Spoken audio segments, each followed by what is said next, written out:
Welcome back, everyone. It's been a bit of a hiatus. I have really missed being in the studio, but we are back, and we've got a lot of content coming up today, and we got Access Vegas coming up tomorrow. My guest today is a dude I just used to go out to the clubs with and see him out all the time, and I didn't understand what he did. This is one of the funny things about living in Las Vegas. You will meet these people at the club, and you do not know if they're a club promoter who's broke or they're like some multi-billionaire who runs like, you just don't know who you're partying with. But anyway, I got to learn about Michael. He is a world-ranked League of Legends player. He played Team LCS Championship League of Legends player. He's a huge streamer. He has over 1 million subs on YouTube, and he also has a website now, Censored. Please welcome Michael Carrillo. How you doing, Michael? It's so funny you say that because it's exactly that in Vegas. You don't know if they like sell paper clips and they're a billionaire or if they're living with their mom and they're trying to act like the rich to scam people. Bro, and money. the richest people here dress so fucking poor and you have no idea. Anyway, so we also have his partner. She's also a content creator. She does stuff on OnlyFans. She's also on Censored. His girlfriend, Miss Bree Summers. How you doing, Bree? I'm great. Thank you for having me. Bree, I've heard a lot of crazy things. Have you? I have. So I'm sure very excited. I'm excited. Bree's nervous, Michael. We got to loosen her up with some icebreaker questions. How is Bree nervous? That's just so crazy to me. Like, okay, just to give you a little context, just so we can skip ahead. You were doing League of Legends content creation, and then you started doing OnlyFans type content, adult type content, where you're playing quite the curveball. Yeah, you're playing video games with naked women. Like, that's what you're doing now. You're playing video games with that's what I'd be nervous about doing. Not to coming on a podcast. This is not really that big of a deal. Bree, what are you nervous about? Honestly, I don't know. I get pretty nervous with the Censored stuff too. Really? Like what? What is something that you guys did? There was like you're playing fucking Mario Kart with someone throwing hot dogs at your face. Like, what was going on? Bree's so competitive, so she'll get so into the game that'll help her not be as nervous. When it's like your voice is what's being the content, sure. That's probably where the nerves come from. Yeah. Is there a game where you can straight up beat him on a regular basis? Oh, almost all of them. Really? Except for League. You can't beat him at League of Legends. No, I can't yet. No. Yeah. Okay.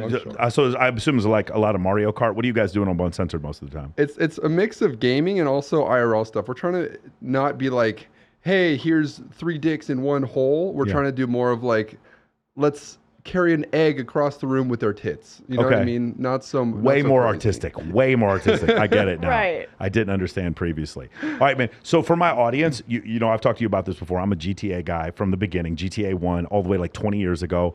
I'm a Call of Duty guy. I played Call of Duty 1 back in 01. I'm a Madden guy all the way back to 89, and I'm a Red Dead Redemption guy. I don't know fuck all about League of Legends. Can you explain to me what is this game like? Because it reminds me of that game Gauntlet, where there's or Diablo, where you're looking down. This is what every non-gamer does, where they talk to me and they try to relate to me. They're like, "Listen, man, I played Pong. I'm a gamer too." Yeah, man. exactly. Trust me. Exactly. Think of it like a 5 versus 5. You battle for 45 minutes, kill each other's base. Whoever does that wins the game. Okay, so it's almost like how is the projectiles? Is it hand-to-hand combat? Like, what is it? And it's all looking down 2-dimensional. Is that right? Like God mode. God view. God view. Yeah, okay. Third person, all that stuff. You basically get 4 abilities to just use throughout the game. Buy some stuff, make you stronger. You kill people, you get money. You get money, you buy things. You buy things, you get stronger. 45 minutes, duke it out. Whoever kills the base wins. So a lot of like with microtransactions, you can actually have like an OP character, or is it like Call of Duty where you can just have different skins on a gun? So yeah, video games these days are going very free to play, so you can get the biggest fan base possible. Mm-hmm. And then instead of making it so pay to win, where you can spend $1,000 and just destroy everyone, that makes so many people stop paying or playing. So you buy things to look cool, and then that's all it does. Is that how League of Legends is? Yeah, people dump so much money. Because this is the complaint with EA, is that Electronic Arts with Destiny and with Mutt, that you can drop $1,000 and whip everyone's ass. You legit can't go in there and you got Randy Mouse, Deion Sanders, and like you're killing people. You know what I'm saying? To a certain extent, right? The best players in the world, top 1%, they're still going to beat the shit out of you. But a lot of the guys, like, you can pay to win. And what I've noticed is that, like, with the other games, like what you said, you don't see this as much at all in Fortnite. You can't get the fucking super weapon in Fortnite. You can just get skins for the weapon or the jersey or whatever. And so League of Legends is like that too. Yeah, that's how these big games have such a big player base. Is you can't just draw money and win these days. That's crazy. That's crazy. All right. So what was it in your lifestyle? Just kind of a summary. When did you know you were really, really good at this? Like top 1% world class at this? And what is it specifically that you think you did that other people weren't doing? I get so many questions on this because there's so many parents of kids that have kids that are addicted to video games. Sure. And they're like, they say he's good, but are they going to buy me a house in 20 years? Right. Good. There's a ladder system in pretty much all games. And then once you get higher up on the ladder, there's going to be teams that ask you to come play. And then you'd try out for their team. I think the tryout I had, it was come to LA. We're playing in the LCS Super Week. I had one good weekend to perform. Or sorry, we did a whole little tryout before that. It's not like we jumped straight into that. But played 2 games with them. Killed the best team in the league that said, we'll see you next weekend in LA. Performed. Did a Super Week. Did extremely well. Joined the team, and that's how it all started. But the ladder system is where you kind of gauge what skill. Yeah, so we ELO in all these different games. Same thing happens with Call of Duty. One thing they did that I think is a lot better is that like if you suck, they just put you in shittier lobbies. And like I've seen like my girls go in there and play and they just don't know how to play and they just put you in garbage lobbies and you can actually like have a little bit of fun. Whereas before it was not like that, dude. They would put you in this is again another complaint. If you guys read about Destiny, I don't know if you heard dynamic difficulty adjustment. Have you ever heard of this? So basically they had filed for a patent. Electronic Arts had filed for a patent basically saying if you were a shitty player, they would specifically put you in lobbies with people who had paid more money. Not better players, but players who had more swag, like actually had more bling, and that to make you want to buy more stuff. In most games, they have it hidden, so you can't see where you're at. Yeah. So that's why when people think, oh, I'm so good at this game, it's like, are you? Yeah. So you can. So it's almost like a ranking in like chess. Yeah. In Madden, you can't unless you do Champions League. You can see if you're 25-0, but for the rest of it, it's really hard to see where you are.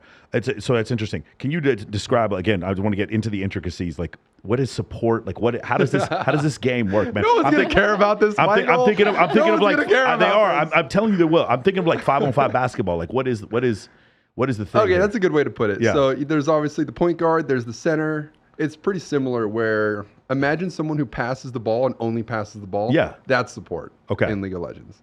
So health shit like that. Is that what it is? Yeah. I'll heal you. You'll kill everyone. Okay. Yeah. Okay. That's what I did. He's being so humble. He's known as the best Thresh ever. And that's the best support you can No be. one's going to know what we're talking about. But it doesn't matter. Like that's my audience is just like that. We're into everything. We read everything. We do everything. I'm just very curious. That's awesome. I know you're a huge book guy. That's awesome. Yeah, yeah. How would you describe how he plays and why he's better than other people? Oh, this is going to be interesting. I think he is a really good support. He does play a really good Thresh. Don't act like you know what you're talking about. His hook is all right sometimes. I don't know what hook, thresh, and support means. So, all right. She's talking out of her ass right now. No, I'm not. Thresh has a hook, so he has the ability to hook people and like pull them. So Thresh is a character? Yeah. Okay, got it. All right, you have different So characters. there's like 140 characters. I'm pretty known for one specific one. Oh, okay, got it. All right. If someone would play against me, they'd ban that champion, so I wasn't allowed to play him. That's pretty common. Okay, yeah. Again, same thing I've seen in other tournaments for other games. Certain plays or certain players are banned from certain things. So I was just always interested in how this works.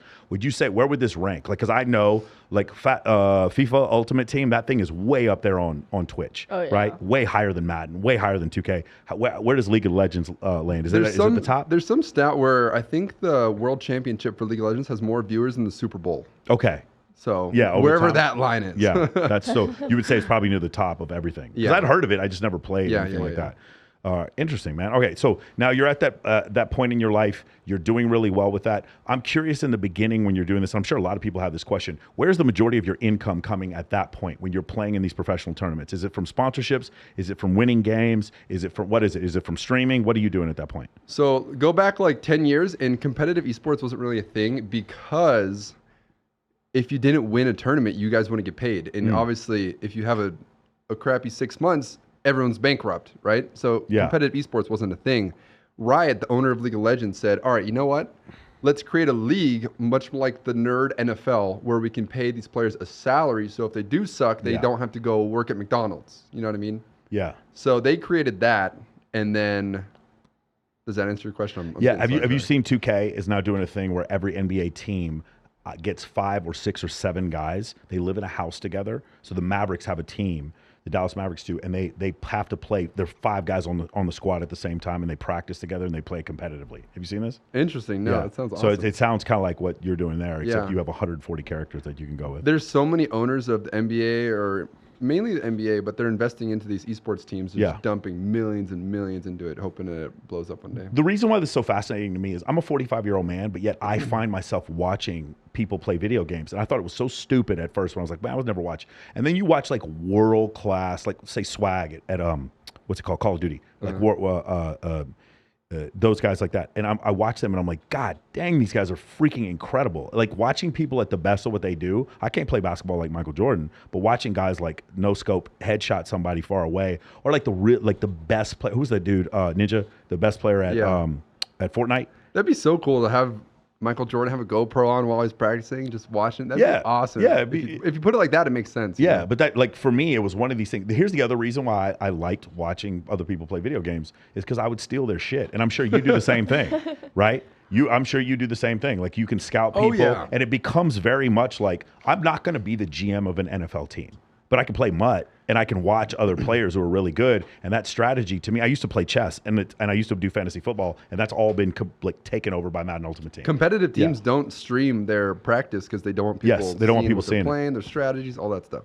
Yeah, it is really interesting how that whole thing is growing so quickly. But it was something that I was skeptical about before, and then now I just find myself watching like the best players at different games all the time, just because the amount of work they put into it and the amount of strategy is just. I love how intrigued with all your different categories you are. It's awesome if you guys ever have a chance to talk to Michael, pick this guy's brain. Yeah, right? We'll talk about evolutionary psychology here. So let me ask you. So you grew up in San Diego? Yep. Okay, and was your intention? You said you played basketball. Would you try to play college basketball, or was it just something you did in high school? That was my dad's goal, yeah. Okay. And then when I quit varsity basketball, he goes, "What are you talking about?" What is the inflection point for your parents where they realize this is a serious thing for you? Oh my God. What was the thing they saw? My mom's more on like please just finish high school and be happy. And my dad's very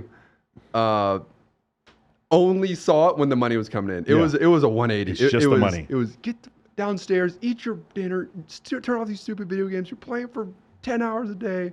And then I got some money coming in because I would actually rank up other players and they would pay me. Yeah. And I'm like, Dad, look what I got. He goes, all right, I'm bringing you dinner at 5 p.m. It's going to be this, and you can continue playing.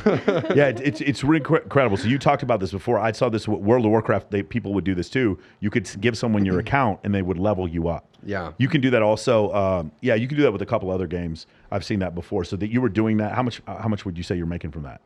This was it's actually a bannable offense in the game. But guys, if you're watching, please don't ban me. This was like years. How much League of Legends do you still play now? Honestly, way less now. Less now. And the peak, it was like 10 to 12 hours a day. I was a more hard work over gifted guy. Yeah. So I just had to dump in hours after hours after hours. Right now, would you play with a team like it was before, or are you just doing it as streaming by yourself? Oh, give me like 3 or 4 months and I could get back into form, I think. Yeah. But I would need a very rigorous schedule to get there. Do you ever do the streaming thing where they'll play 2v2 on Fortnite with like Drake?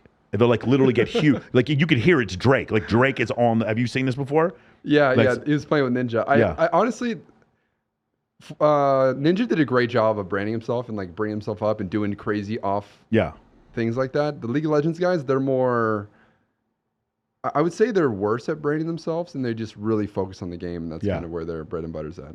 Yeah, I've noticed that too. Again, like a lot of these, I think from League of Legends, would you say this is totally skill-based, or is there any RNG involved whatsoever? It's completely skill-based. Yeah, so it's like chess, right? It's a mix of, one reason why it's hard for people to get into it once they start passing the age of like 23, 24 and higher, their reaction time is so important as well as the know-how. So it's a mix of both of those, which make you a good player. So it's totally. So again, so you understand with like 2K or MLB The Show, there's so much RNG involved, right? Oh, yeah. Yeah, especially there are people who play Madden who are like, this should not be a competitive game because you get knockouts and random tip balls that end up, and fumbles are completely random. There's nothing I did to create a fumble or nothing I did to fumble the ball. It is total RNG, and that can like completely change the game. Yeah. So a lot of people are like, you shouldn't be able to bet money on something that is RNG like this. You understand what I'm saying? There's a lot of games with RNG involved, though, I feel. So like one of the games I play now, Teamfight Tactics, don't have to go too far into it, but people complain, oh, it's all luck based, but there's a reason why the top 10 players are the top 10 players year after year. Yeah, for sure. For sure. Definitely. All right. So go ahead. To go back to your original question, when I first started making money, helping people level up, I was making like probably $3,000 a month. And that was a big deal being in high school. You know, that's 10 years ago. Yeah. Wow, that's really good. So that's why. How many hours do you think you're working? Bringing dinner. How many hours do you think you're doing that? Probably like 5-6 hours a night. Wow, working on it. That's crazy. Yeah. Bree, have you had any conversation with your parents about streaming where they've had a shift in their beliefs? No, not at all. My parents are fully supportive on pretty much anything I do as long as I'm happy and taking care of myself, honestly. Yeah. And even Censored, my dad was telling us last night before he left, he was like, I am your #1 fan. I hope not. Always. Really? Wait. He goes, I don't have a subscription. Like, okay, all right. Time out. I was like, he's your #1 fan on OnlyFans? No. Your dad? So wait a second. For Censored, you know how a lot of families and parents will be like, oh, you're total exiled from the family because you're doing OnlyFans and whatever it may be. My parents 100% don't care. Yeah, I wish your dad was on here. He is awesome. His name's Scott. Super cool guy. Yeah. My dad just wants me to be happy. He wants me to be, living my best life. He wants me to be making money. And he sees the way that I live. He sees all the work that goes into this content and the creative process. He's honestly really impressed and proud. Yeah. The other thing is, from the outside looking in, I think a lot of people just assume OnlyFans is one thing. It is hardcore guy-girl sex all the time, 24/7, and there's nothing else. And people don't understand, like, again, I keep pointing out the girls who, #1, don't do nudes. #2, girls who, like, post old photos from their Instagram, right? So that'd be, like, level 1. Level 2 would be, like, some nudity or implied. Level 3 would be, like, some solo stuff. Level 4 would be, like, girl stuff. And level 5 would be hardcore porn. Right. And, like, there are 5 different levels to it. But everyone... If you have an OnlyFans, Caitlin Runk, she's told me, she's like, I've never even shown nudity. They can all be. They all think it's hardcore pornography. All you do is fuck guys on there. There's nothing else you do, and like it's crazy to me. And go ahead. You know what? That's fine. There's gonna be people that always have their assumptions about. But it's just OnlyFans. It's crazy. It's like. Nobody goes around and is like, hey man, you're on many vids, you whore. Nobody says that about many vids. Funny? Nobody says that about these other platforms. It's just nobody goes on Patreon. It's like, you fucking whore on Patreon. The Nobody does thing that. About men that want to talk shit about girls that have OnlyFans is they're probably like in the closet subscribing to all of it and requesting videos from you. Beautiful. Like they can talk all they want about it in front of people and their friends, but at the end of the day. Do you guys know Sonia Mallory and her husband CJ? Yes. Okay. Oh my gosh. You know them, right? I love them. Sonia Mallory, who's from Quebec. I believe she's from Montreal. She was on Fresh and Fit a few months ago. Mm-hmm. She was on their Wednesday show. And while she was on the show, I asked her about it. I was like, as soon as she got off the show, I said, Sonia, can you do me a favor? She goes, what? Can you tell me how many new subscribers you have on OnlyFans since you went on Fresh and Fit? On the comments, it was 304, whore, 304, 304, your boyfriend's a cuck, yada, yada, yada. She told me she gained between 1,000 and 2,000 subscribers for being on this show for 2 hours. Easily. I'm surprised it's not more. So it's like 304 ho, but she has 2,000 new subscribers. It's a very, very vocal minority that likes to speak up about it. No. I agree with her. I think it's the same fucking guys. I don't think it's a vocal minority. I think the guys who are calling her a 304 are also subscribing. 100%. That's my point. That's the point I was trying to 100%. make. Like, it's so crazy when I see this. Yeah. I've seen it so many times. It's like, do I think you should hold women and men accountable for their hypocrisy? 100%. But then after you do that, go to the fucking gym, build a business, and do something with your life. Right. If your entire life is based on holding women accountable and you're a fat loser, then you're a weirdo, and then you're going to end up like subscribing to OF in the end anyway. Yep. You see what I'm saying? Yep. That's the problem. And if dudes like don't like it, then tell your brethren stop subscribing to OF, but they won't stop. I've seen it more often than not. Yeah. I've seen it more often than not. And the people that talk the most smack about it are the ones that are secretly like investing in this stuff. No, my favorite one is Nara Ford coming on here saying a dude was paying for her VIP and then paying to text with her. I think it was $5 a message to call her a whore. Wait, he's paying her. He's subscribed to her account. She's probably like, tell me so again. that you can. And he's like, and she's writing him. She's like, this is incredible. You're paying me to call me a slut. Right. This is amazing. And the funny thing, I'm probably saying too much. Nara was with one dude for 10 years. Like she was, call her whatever you want. You can't really call her a slut. And it was crazy, like watching this shit, like listening to it. And it's one of these things where like, do I think that having this much ostentatious nudity is good for society? You could say yes, no, it doesn't matter. The point I'm trying to make is, how did you fix your life today instead of complaining about other people? Sorry to get on my soapbox, but like this is like a big thing, a big issue that I have. I like it. Me too. I have to deal with the other end of the stick, being a woman and doing OnlyFans and now Censored, especially his fans on Instagram. They are not happy. So like what? What do you mean? What goes on with your IG fans? We'll post something. He'll post something about like tomorrow's video that's about to come out on Censored, and people are like, I miss you being the thresh god. Like, what happened to you? You're letting these whores ruin your life. Like, how many STDs are in this one photo? And all this and that. And it's like, but I mean, you're still commenting on all of his stuff. You still love him. And not only that, he still posts things for gamers. So it's like, you can't have your cake and eat it too. Eventually, you have to understand that people are just going to move on and do different things with their lives. And you either accept it or unfollow. I didn't realize how bad it was. So I pushed the limit and I went all the way to like astrology, numerology, and flat earth. Things that are just objectively false. And the hate I get from people. I bet. When I express to them, hey, astrology is fun. If you want to believe in astrology, that's fine. Just don't tell me there's any evidence to support it. Right. Because when you do, I can show you that there isn't. Yeah. And then you're like, well, Michael, I agree to disagree. That's fine. It's don't like, tell me your actions are just because you're a Gemini and you suck. And then, but it's not. Let's agree to disagree. It's you're a stupid fucking idiot. How do you think you know the world? It's like I don't think I know anything. I'm quoting. I'm quoting astronomers. I saw on your Instagram like a couple weeks ago. You said if you believe the Earth is flat, please come on the podcast. Did you ever get one? Yeah, I did. We did Was it awesome? 3 hours and 48 minutes. I'm gonna go home and watch that instantly. That sounds so fun. Yeah, and they want to come back on. The problem was the guys who I went on with. It was fine. I did 20 hours of study before that episode because I wanted to really proving this Earth is a circle. Well, no, it wasn't that. I wanted to quote every one of their bullshit arguments before they quoted them to me. And have a counter for all of them because I can't. Right now, I know flat Earth arguments better than most. Not all. Right. I'm not better than like Jaron and Flat Earth Dave. But most flat earthers cannot quote flat Earth dogma better than I can. The whole 8 inches per square mile or some bullshit like that. Like the whole thing. The sun is 3,950 feet above, or 3,950 miles above the Earth. Like things like that are provably untrue. Because what does that mean? That means that light travels at 4,000 miles a second. Before we go down the flat hole rabbit hole, give me the main one argument that they have that it is flat. Just the main one. Oh no, it's just you look outside and it looks flat. That's the main argument. It's just empiricism. Got it. It's just empiricism. Yeah, like the whole thing is based on empiricism. Now here's where it really gets nasty. This whole flat Earth movement started in 2015. If you look at like the occurrences of flat Earth on the internet, it goes in 2015. It goes, boom, it just shoots straight up like a hockey stick.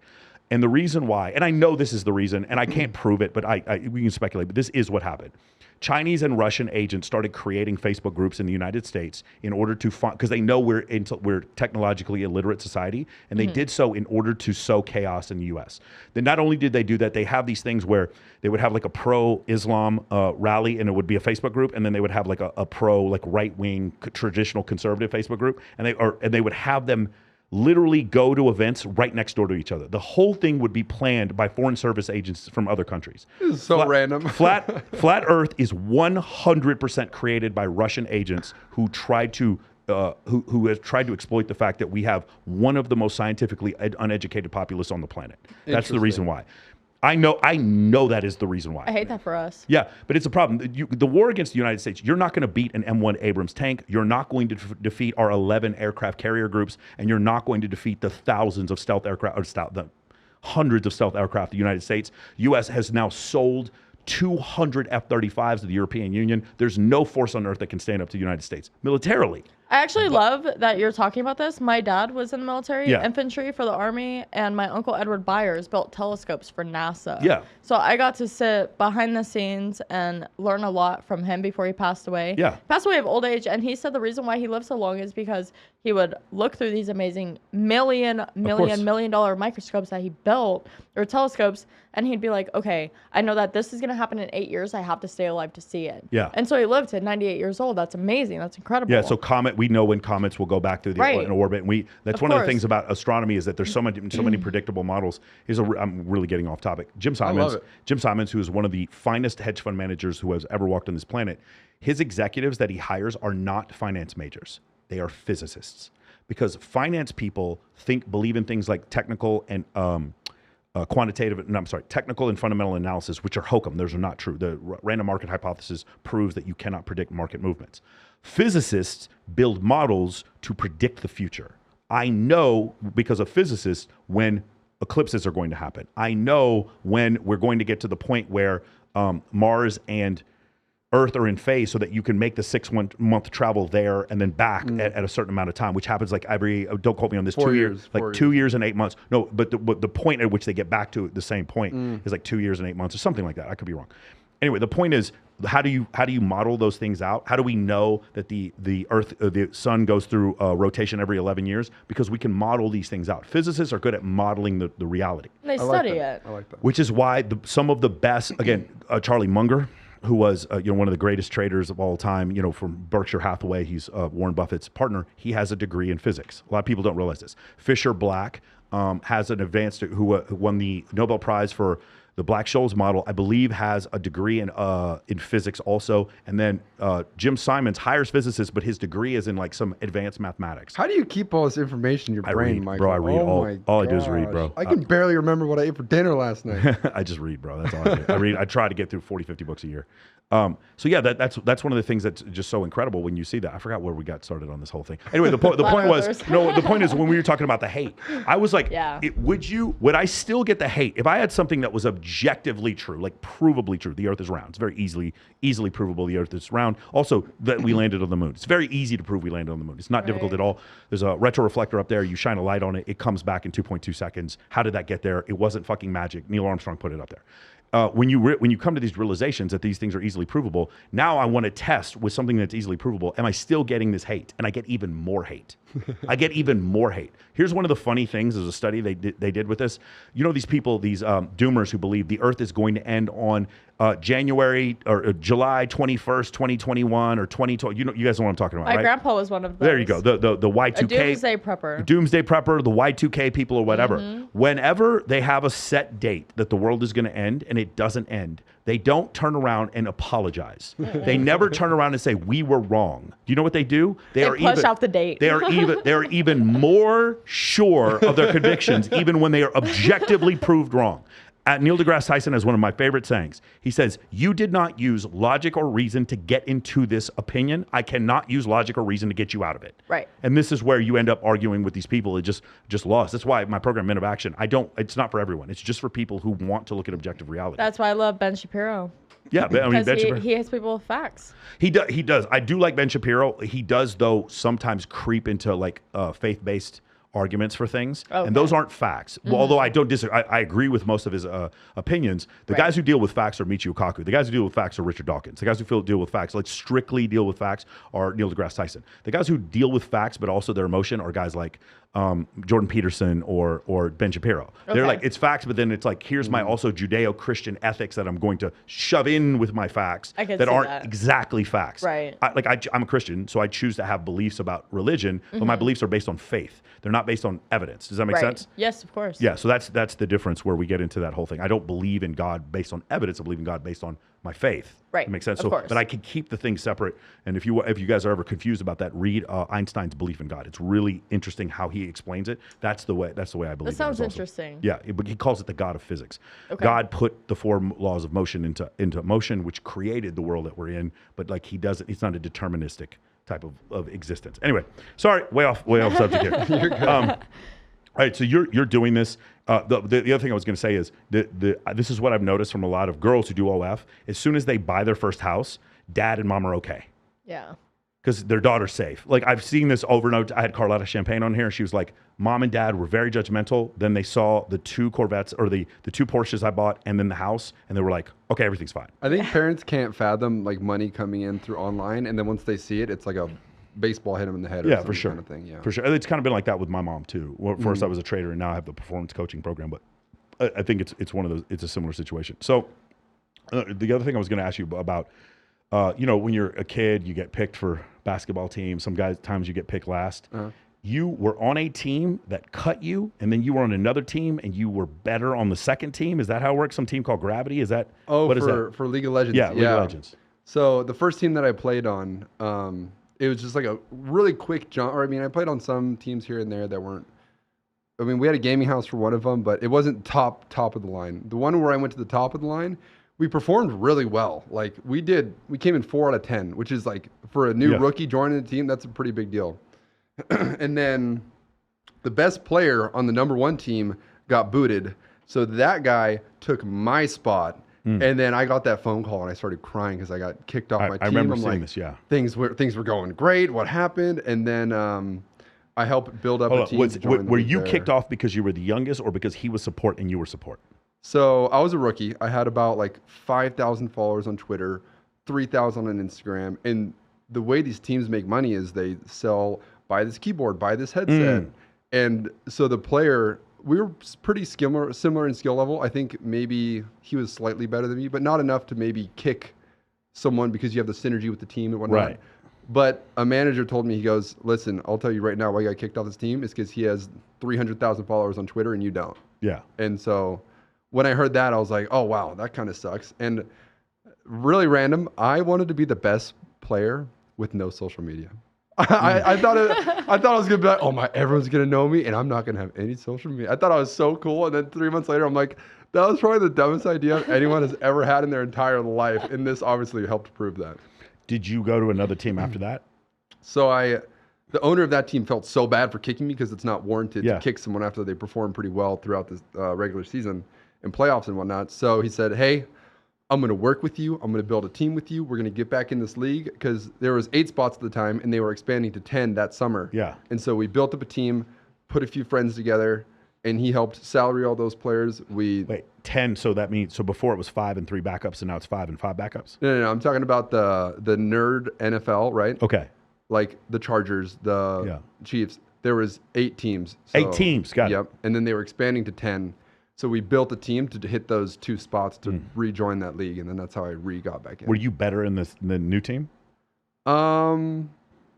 We were pretty, for a challenger team, we put together a team that could go head to head with the team that kicked me off the team. So that was pretty funny. At that point, was it just a matter of your social media? From getting kicked? Yeah. Yeah, that's why. Is that why you did better in the second team? Because you started to focus on that? Do you think you were better with the second team? There were pros and cons. I mean, the team that I was on originally had some veterans that have been doing it for so long. Yeah. So obviously that experience could help a rookie. But now that we brought in some other rookies to join me to get back in the league, it was kind of like we were just being really good off our sure skill that we just had.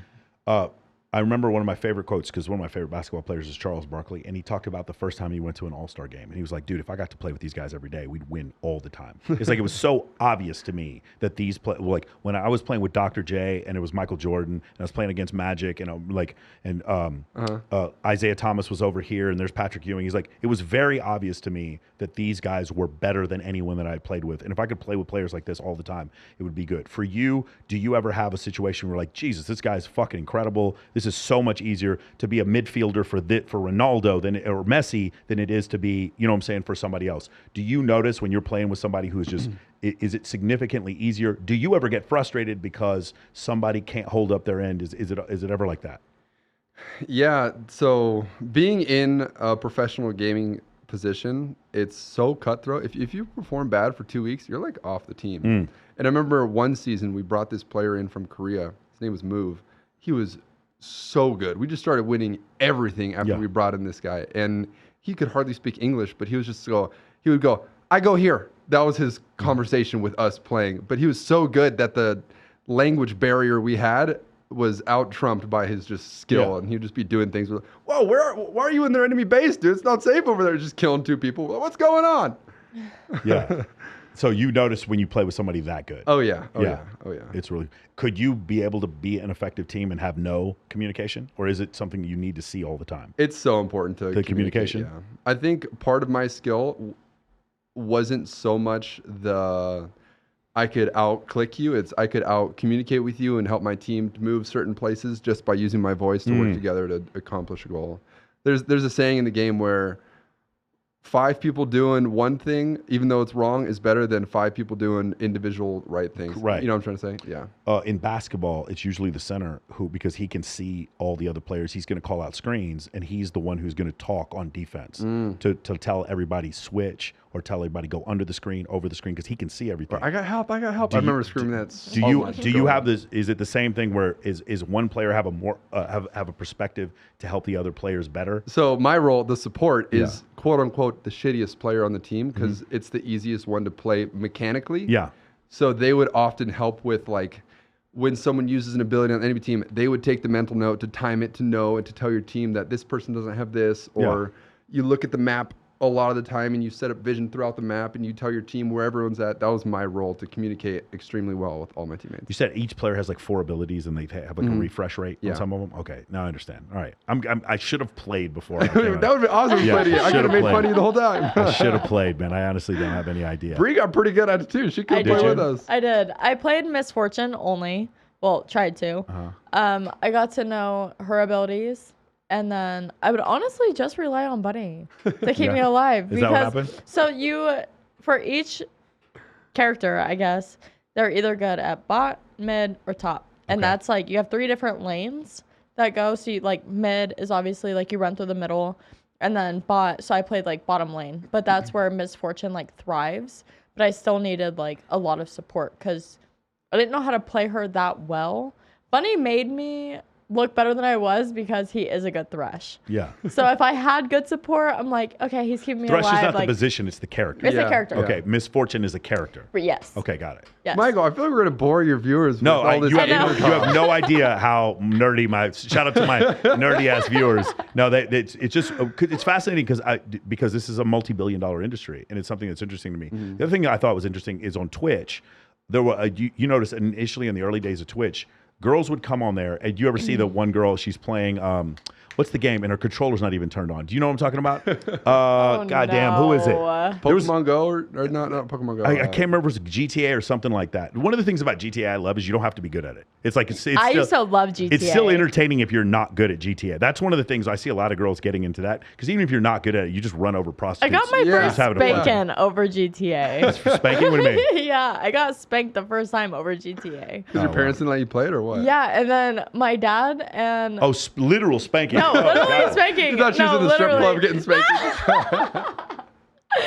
No. I stuck on the game, and it was my dad's and my uncle's game, and they were like actually doing the competitions or whatever. Like, I just wanted to drive around and like pick up prostitutes and like live my best hot girl life. Run over some grandmas. I was like 6 years old, 7 years old. My dad comes out there, he goes, "What the fuck?"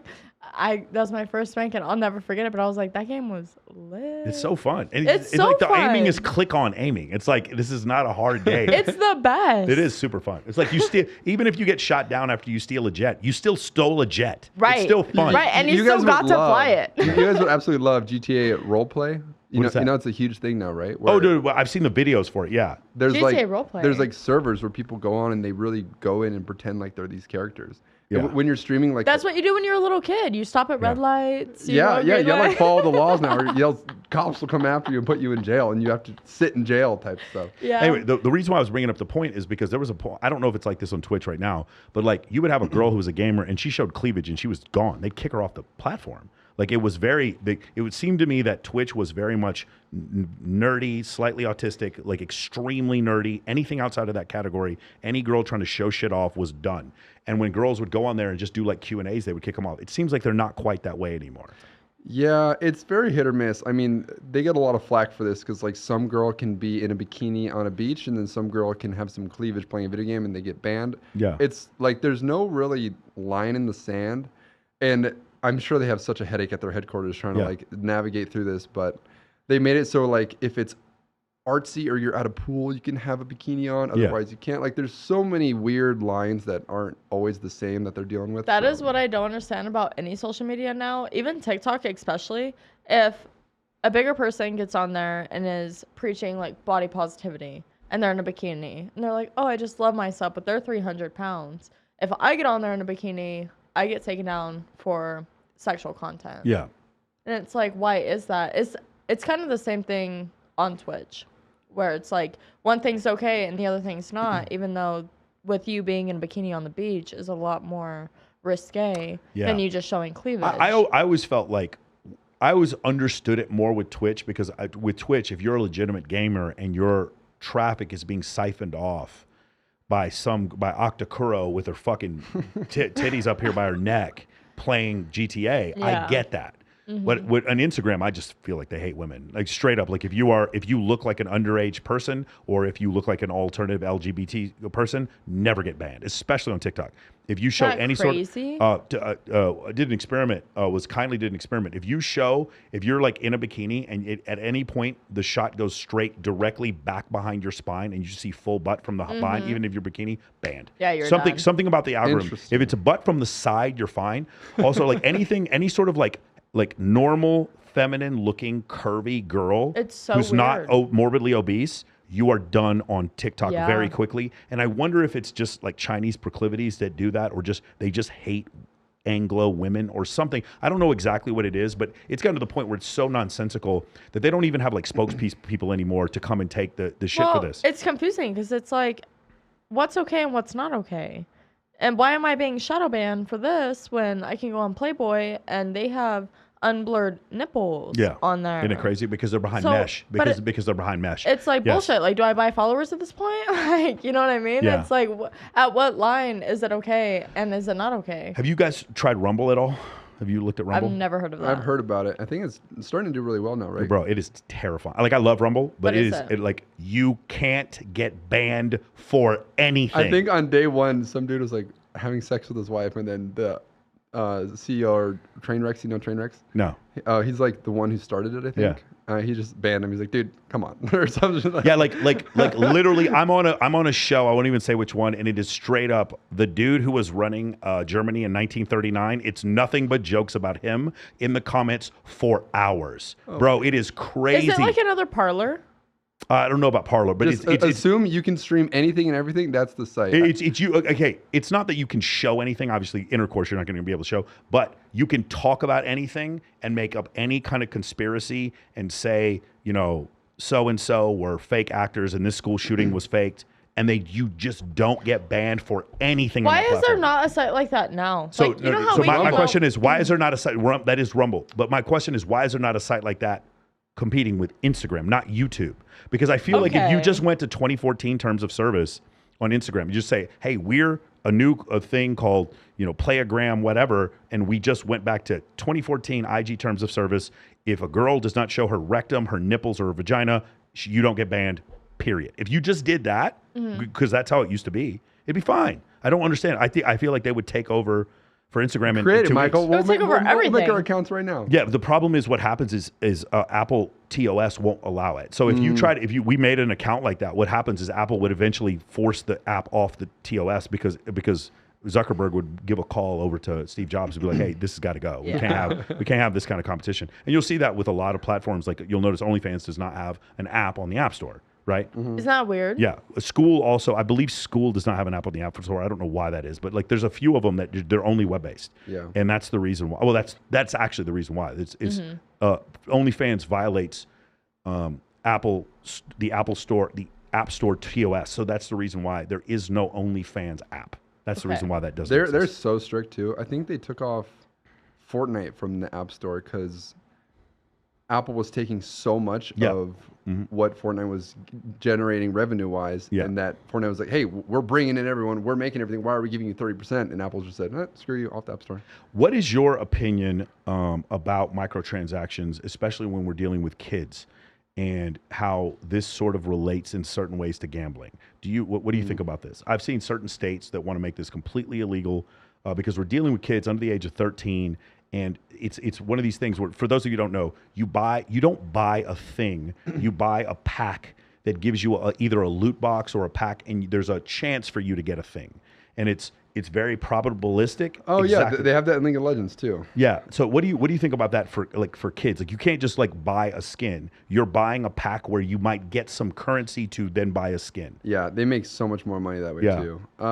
That's honestly a pretty loaded question. I'm about to think about that one. On the top of my head, they're making a lot of money, so I see why they're doing it. Yeah, I have a problem with the fact that it's gambling, and on top of it, in certain games, usually EA games, you get a competitive advantage on Destiny or Madden Ultimate Team. Yeah. Or what's these EA games specifically because you paid more money. That is crazy to me. How could that even be a competitive game? But whereas on Fortnite, you don't. Fortnite, you really don't get a competitive advantage.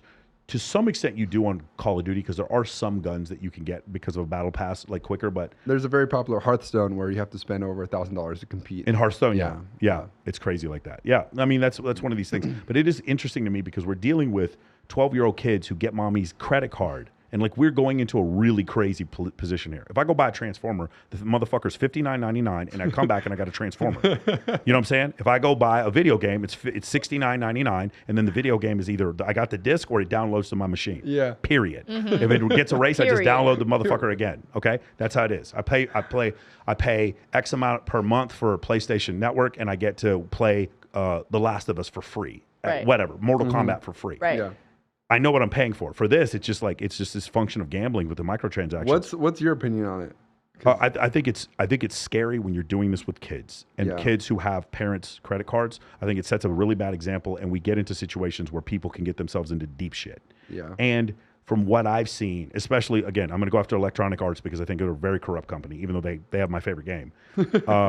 It's Andrew Wilson, the CEO. I don't think he's done fucking anything about this. I think it's really fucking dangerous. I know one block they have for League of Legends, at least. They put a cap on how many you can buy per day. Yeah. So that might help. I don't know if EA but they don't do that.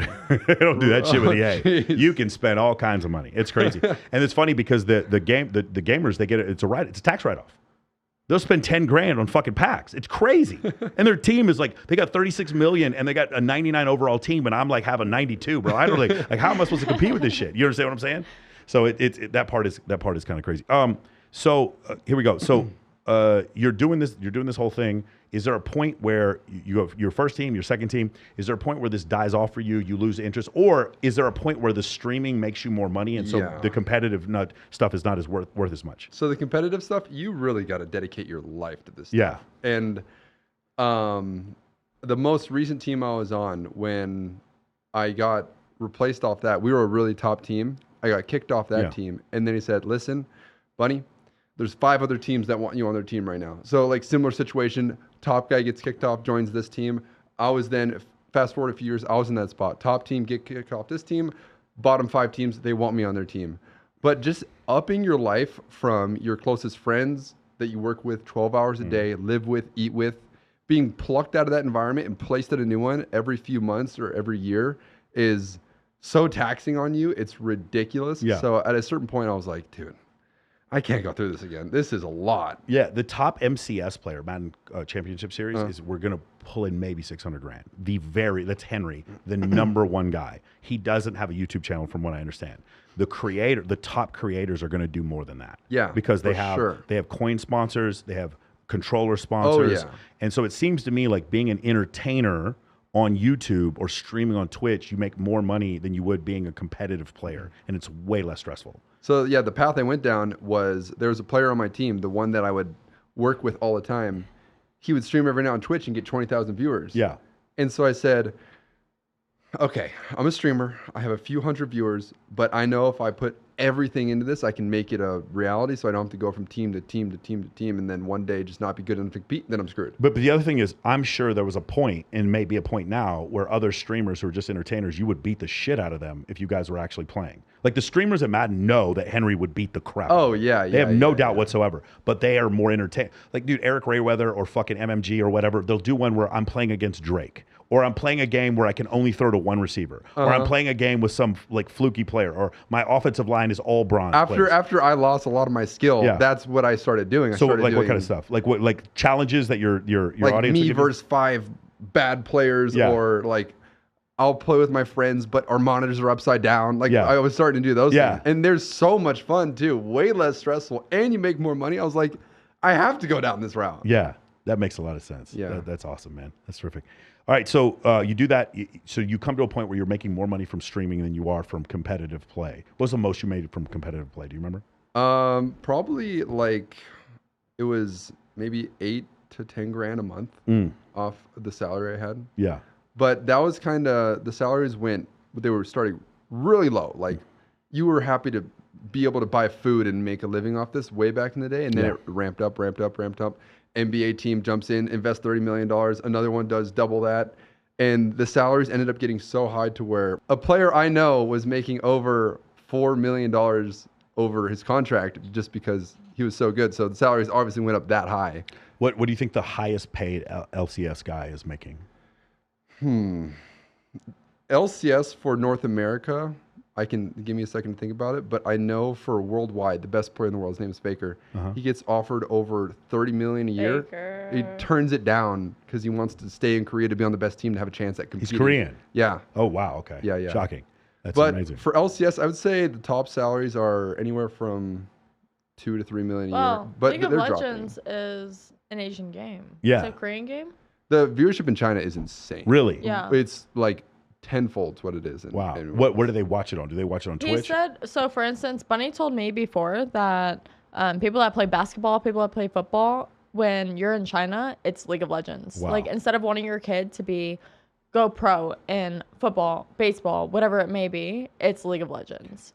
Do you notice difference when you play Chinese teams? Oh my God. I went to Korea for a few months to boot camp. So to get ready to come back here and destroy everyone. Yeah.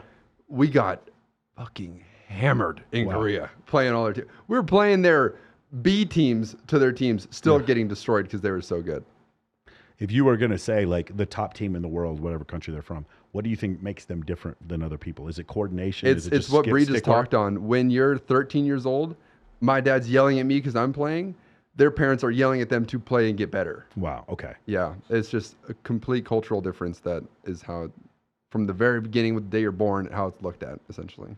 When did you start seeing, so you probably see the streaming part as a business. When did you start seeing other things like real estate, Bun Censored? When did you start saying, I don't want to do this as much competitively and start seeing a transition there? I always knew, being in the YouTube space or competitive esports space, I had so many friends that were on top of the world one year and then dropped off the planet one year and they had nothing to show for it. I always knew all the money I made, just dump it in somewhere safe, live below my means, and set myself up for the future. Like I could not work a day in my life again and just live off my real estate. And I knew I had to do that from day one, just because this career isn't short lasted, or it is short lasted. So you can't go to the club and spend $50K on bottle service and go crazy, because it's not going to last forever. The oldest good competitive player right now would be how old? What do you think? There's a few outliers. There's a few in their low 30s, but that's so rare. There's nobody in their 40s, nobody like that. No, the prime right now for an LCS player is 17 to 20. Isn't that crazy? Yeah. I mean, I'm sure there's some study that shows hand-eye coordination or something like that. Yeah. Or carpal, And these teams love bringing in this raw talent and then molding them to be the perfect player with their few veterans they have on the team to like perform the best, essentially. Amazing. Yeah. Wow. Yeah, man. It's an entire eco structure I just wasn't aware of, but this seems to be like the biggest one, or one of the biggest ones. So now real estate, how many properties did you own? How did you start with that? Like where did that transition happen? So when I moved out to Vegas, I was in San Diego and I was living with my dad, and he was driving me freaking nuts. So I went from San Diego up to LA to compete, back to San Diego because I didn't want to pay rent in LA. And then I was like, okay, my dad's driving me crazy, a few $100,000 in the bank. Let me figure out a space to live. I wanted no state income tax, so it was either Oregon, Florida, or Texas, or Nevada. I said, Vegas is 4 hours away from my home, can drive up and back super easily. That's the spot. And then I just knew, like I said, I had to dump my money somewhere safe. I have 6 single-family homes now here that produce a couple thousand each in revenue, passive income now. I just fell in love with passive income. Just the thought of knowing you don't have to work for money, and you could have your money be like little soldiers to create more money. I just fell in love with the idea of the whole FIRE mindset, financially free, retired early, all that stuff. Who taught you? Was there a certain person in real estate that gave you some advice here? It was one day I was in the car with my dad. I was like 13 years old. I said, Dad, how do you get a home? And he was like, oh, people own homes and then people will pay the owner to like live in them. I said, so someone can like make money by just owning something and they get a bunch of money every month for doing nothing? He goes, yeah, pretty much. I go, what? The capital class. For some reason, that just stuck with me. And I was like, are you kidding me? I want to do that. That sounds awesome. Because growing up, I wasn't like extremely poor or anything, but money was always a stress factor. And so just the mindset of you could have unlimited passive income theoretically is insane to me. Do you have a management company that deals with your renters? I have someone that I live with that helps me out a bunch, that helps me take care of everything, so I don't have to worry about it all okay. the time, so. Because I can imagine that would be rough with single families, and your rent exceeds what you're paying for the mortgage. Yeah, the average mortgage is probably. I have a few locked in when interest rates were really low, around like the 2.5, 3 range. So those are just money printers. I have a few that are in like the 5, 6 range that are doing each on average probably 1.5 in passive income a month. So for each of them, and then what would you say if somebody wanted to start down this path? How much do you think they should have saved initially for like a down payment and to do your first house? And then what like then the second house, what would you do for that? Are you taking out loans on the first house for the secend house? Like how is this all working for you to get to 6? I'm sure there's more real estate savvy people that could teach way better than I did. I did kind of the dumb, low effort approach where I can just throw 20% down, rent it out. It's already cash flow positive. Great. But obviously, it's hard to save up a couple $100,000 to put a down payment of that level on a house. So yeah, a lot of people can't do that. Yeah. So I know there's much more ways, like easier loans where you put 0 down, or like you rent it out and do Airbnb arbitrage. I'm sure you could Google it and get way better advice than I can. What do you think the minimum amount for somebody to start doing that? What do you think it'd be? I know there's $100K in the bank. Like there's so many fancy loans that you can even do 0% down, that you can try to like work your way up and then, or like borrow money in weird ways, or like live in it for a year or something. I think just Google it. Don't ask me. I'm just a gamer nerd that threw money in a smart place. Do you want to go to 10 houses, 20 houses? Do you want to get like multi-unit complexes, anything like that? The dream for that is owning a nice like 2,000, 3,000 rent apartment complex of like 32 units, 64 units, and just that can have you set for life. Have you met all your tenants? I've never met the guy. No, I prefer not to. Me too. I would be the same way. Okay, interesting. Yeah, these are always questions I always wanted to have. It's good cop, bad cop, easy but bad cop when you don't even know them. So when you do improvements on the units, those are tax write-offs also, right? Oh yeah, and the depreciation, it's like a tax dream for that kind of stuff. Okay, awesome, man. Yeah, I'm sure a lot of people would want to know this stuff. That's really great stuff. Can you talk to me about, actually, Bree, I want to ask you a question. So you've been here for 5 years. I have. What was it, where did you come from before here? And then what were your first couple years like before you met Michael? So I was born in San Bernardino, Victorville, California. Yep. The prison's out there. Dude. Do you ever go visit the prison? I don't. Do you have any friends that work there? I don't. No, okay. No. I was just born there. My parents, they went to high school in Barstow.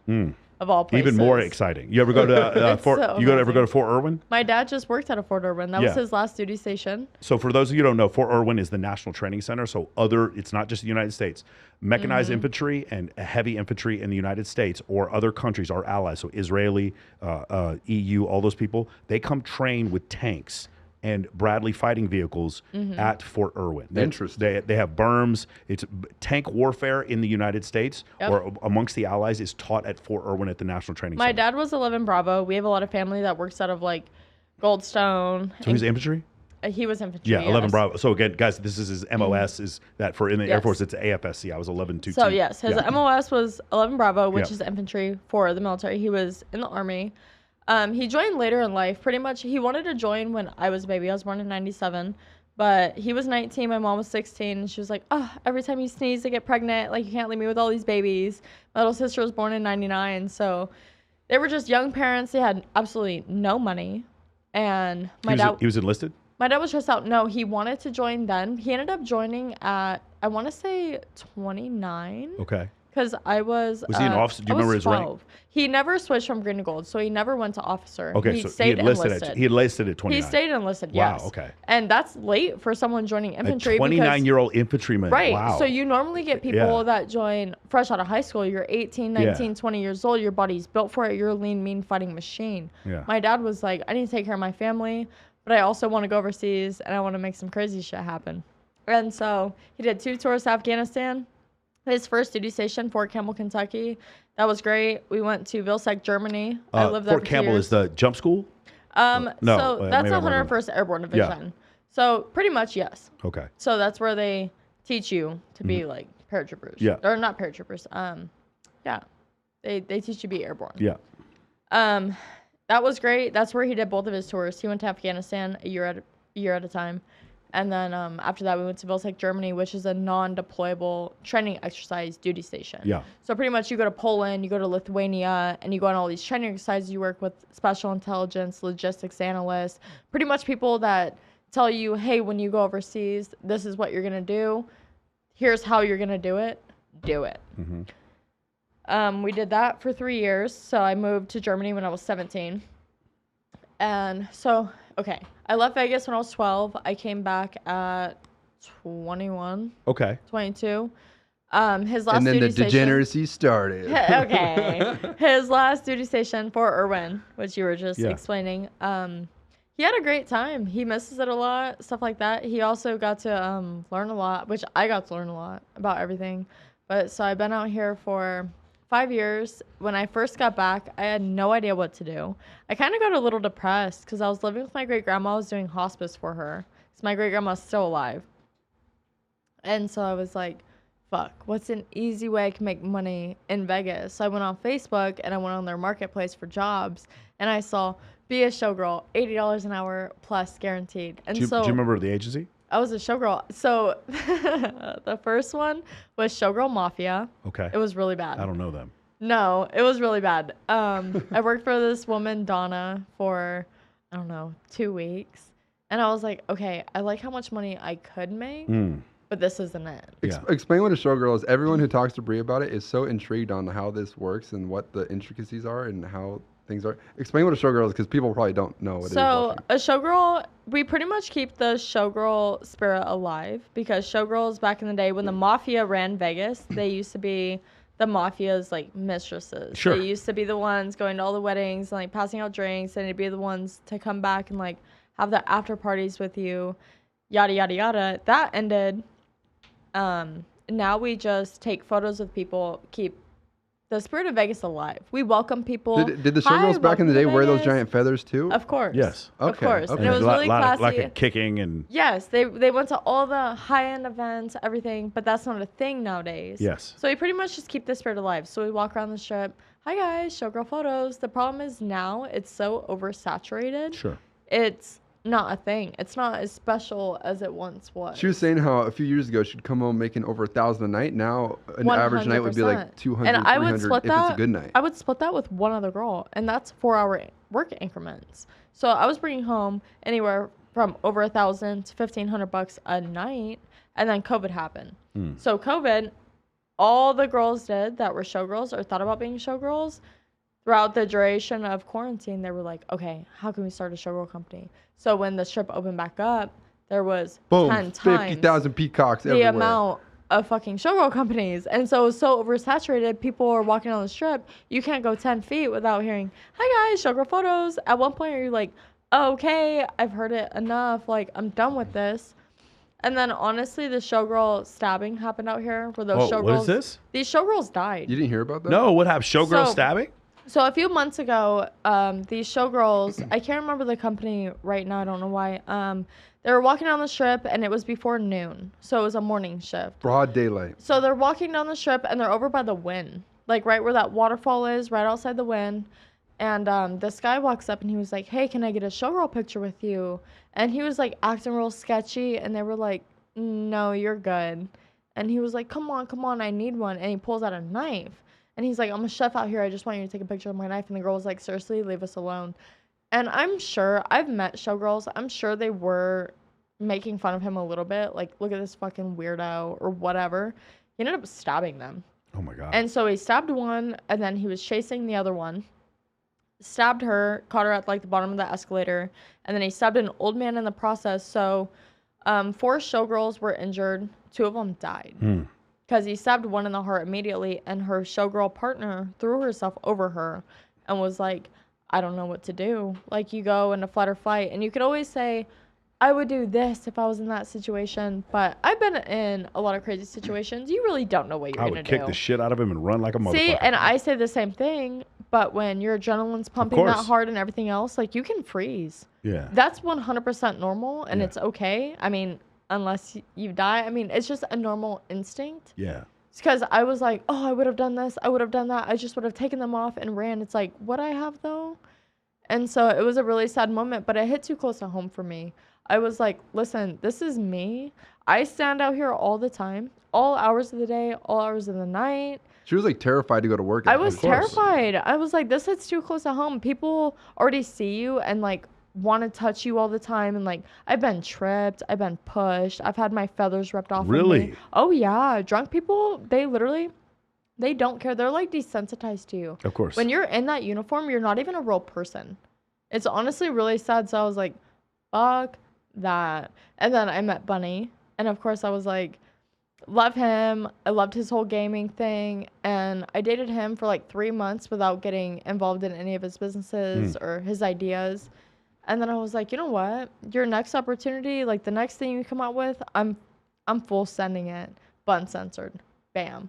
Quit my showgirling job, left that life behind me, and honestly, it was the best thing that ever happened to happen.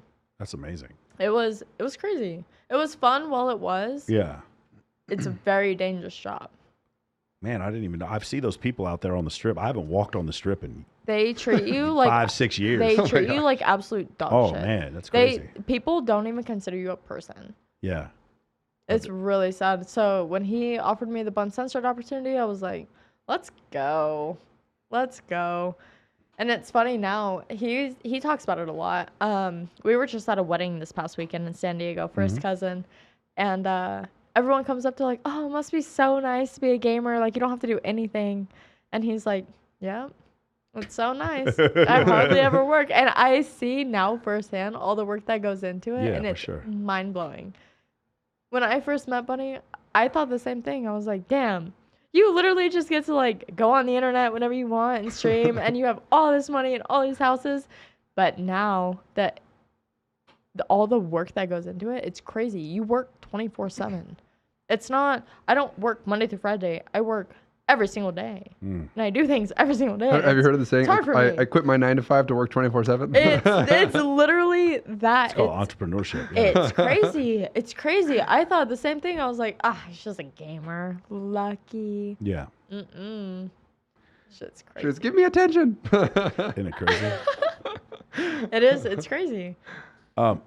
Before you, a description. So this city is different from any other city. Oh, yeah. I think the people here, just in general, like when you go out on a regular day, the people are just better looking, I think, than any other city I've ever lived in. I think that's a desert thing. That's my theory. It's a desert thing. Go to Arizona, everyone's hot too. Yeah, no, I agree. Scottsdale would be. It's hard to get fat in 100 degrees. The hottest girls. Yeah, Scottsdale would be number 2 behind here. Oh, then maybe yeah. like Orange County, I think also would be good. Yeah.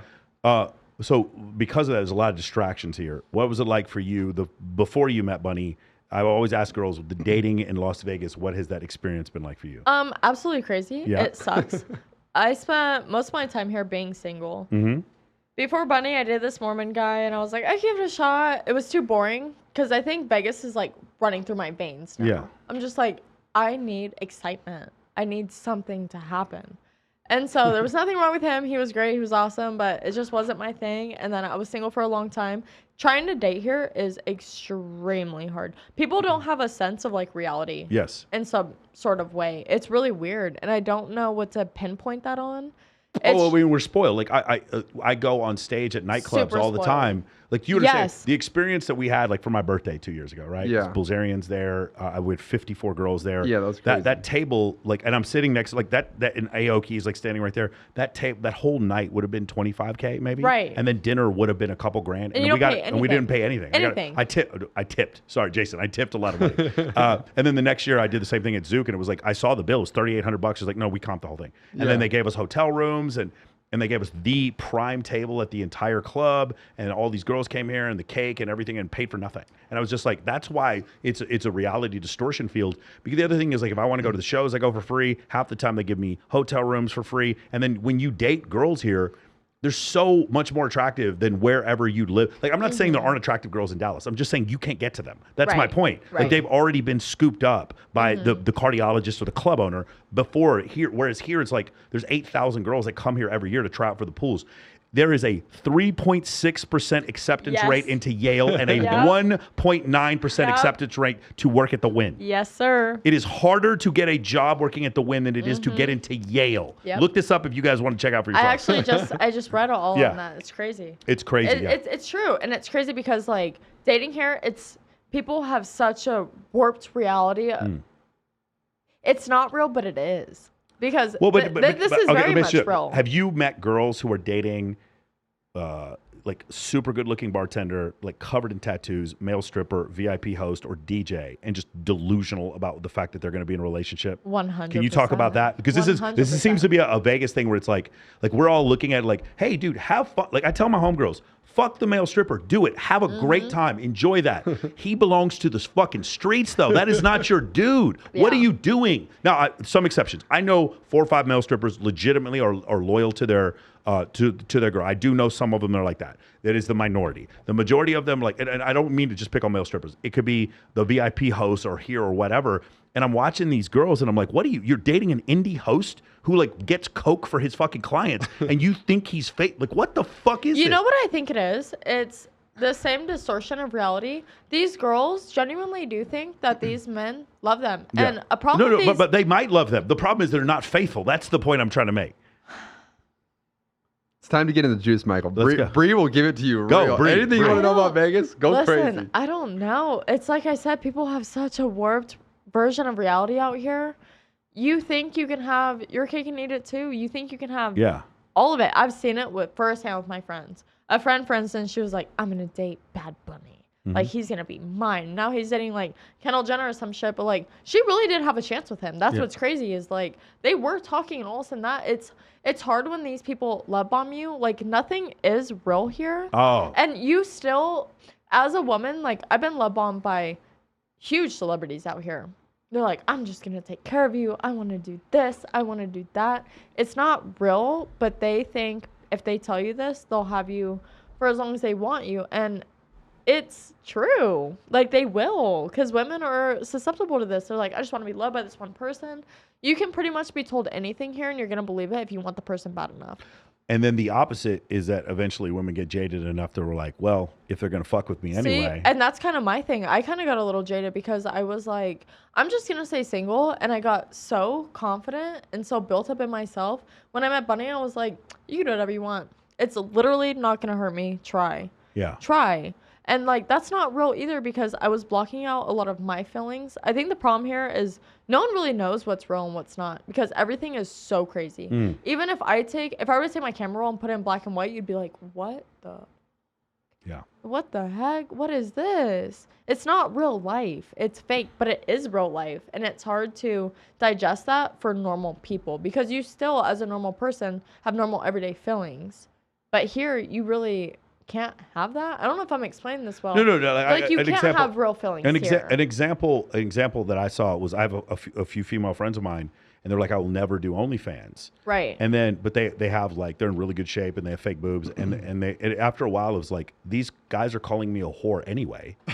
I might as well do OnlyFans. I'm not saying it's a good reason. I'm not excusing it. What I'm saying is that at some point it's like I could accept this criticism that is incorrect, or I could accept this criticism that is incorrect and make $350,000 a year. Like that's the point. That's the bifurcation, and all it does is reward women to do this because the problem isn't that men believe in some of morality. Hey, let's go back to our Christian values and things will be better. Yeah, maybe that's true. Maybe it's not. But the point is, they're still denigrating women who aren't even doing that. At the same time, it's like, who gives a fuck? Especially now, if men are like, "Oh, you suck because you want to sell this on OnlyFans," it's like, okay, and I'm making money and you're not. It's becoming more acceptable now. The problem is the men that judge this. I'm telling you, they're the same ones that are asking you for all the personalized videos, and it's boring. It's bullshit. I'm tired of hearing, "Oh, you're a slut because you do this." I don't care. I think you're a dick because you do this. Like, at the end of the day, what are my feelings gonna do to you? What are your feelings gonna do to me? At the end of the day, I'm making my money. I'm focused on me. You focus on you. We're good. Yeah, I think the criticism, a legitimate criticism, not the guy just being a hater, is that you're going to have at some point a situation where you're going to want to be in a relationship. Obviously, you're in a relationship. I'm not talking about you, but a girl's going to want to be in a relationship, and she fucked her ex on OF, and then the guy after that when she broke up with her ex, and then went back to her ex, and that's still up there, and she's making a fuck ton of money, and then she meets a good guy.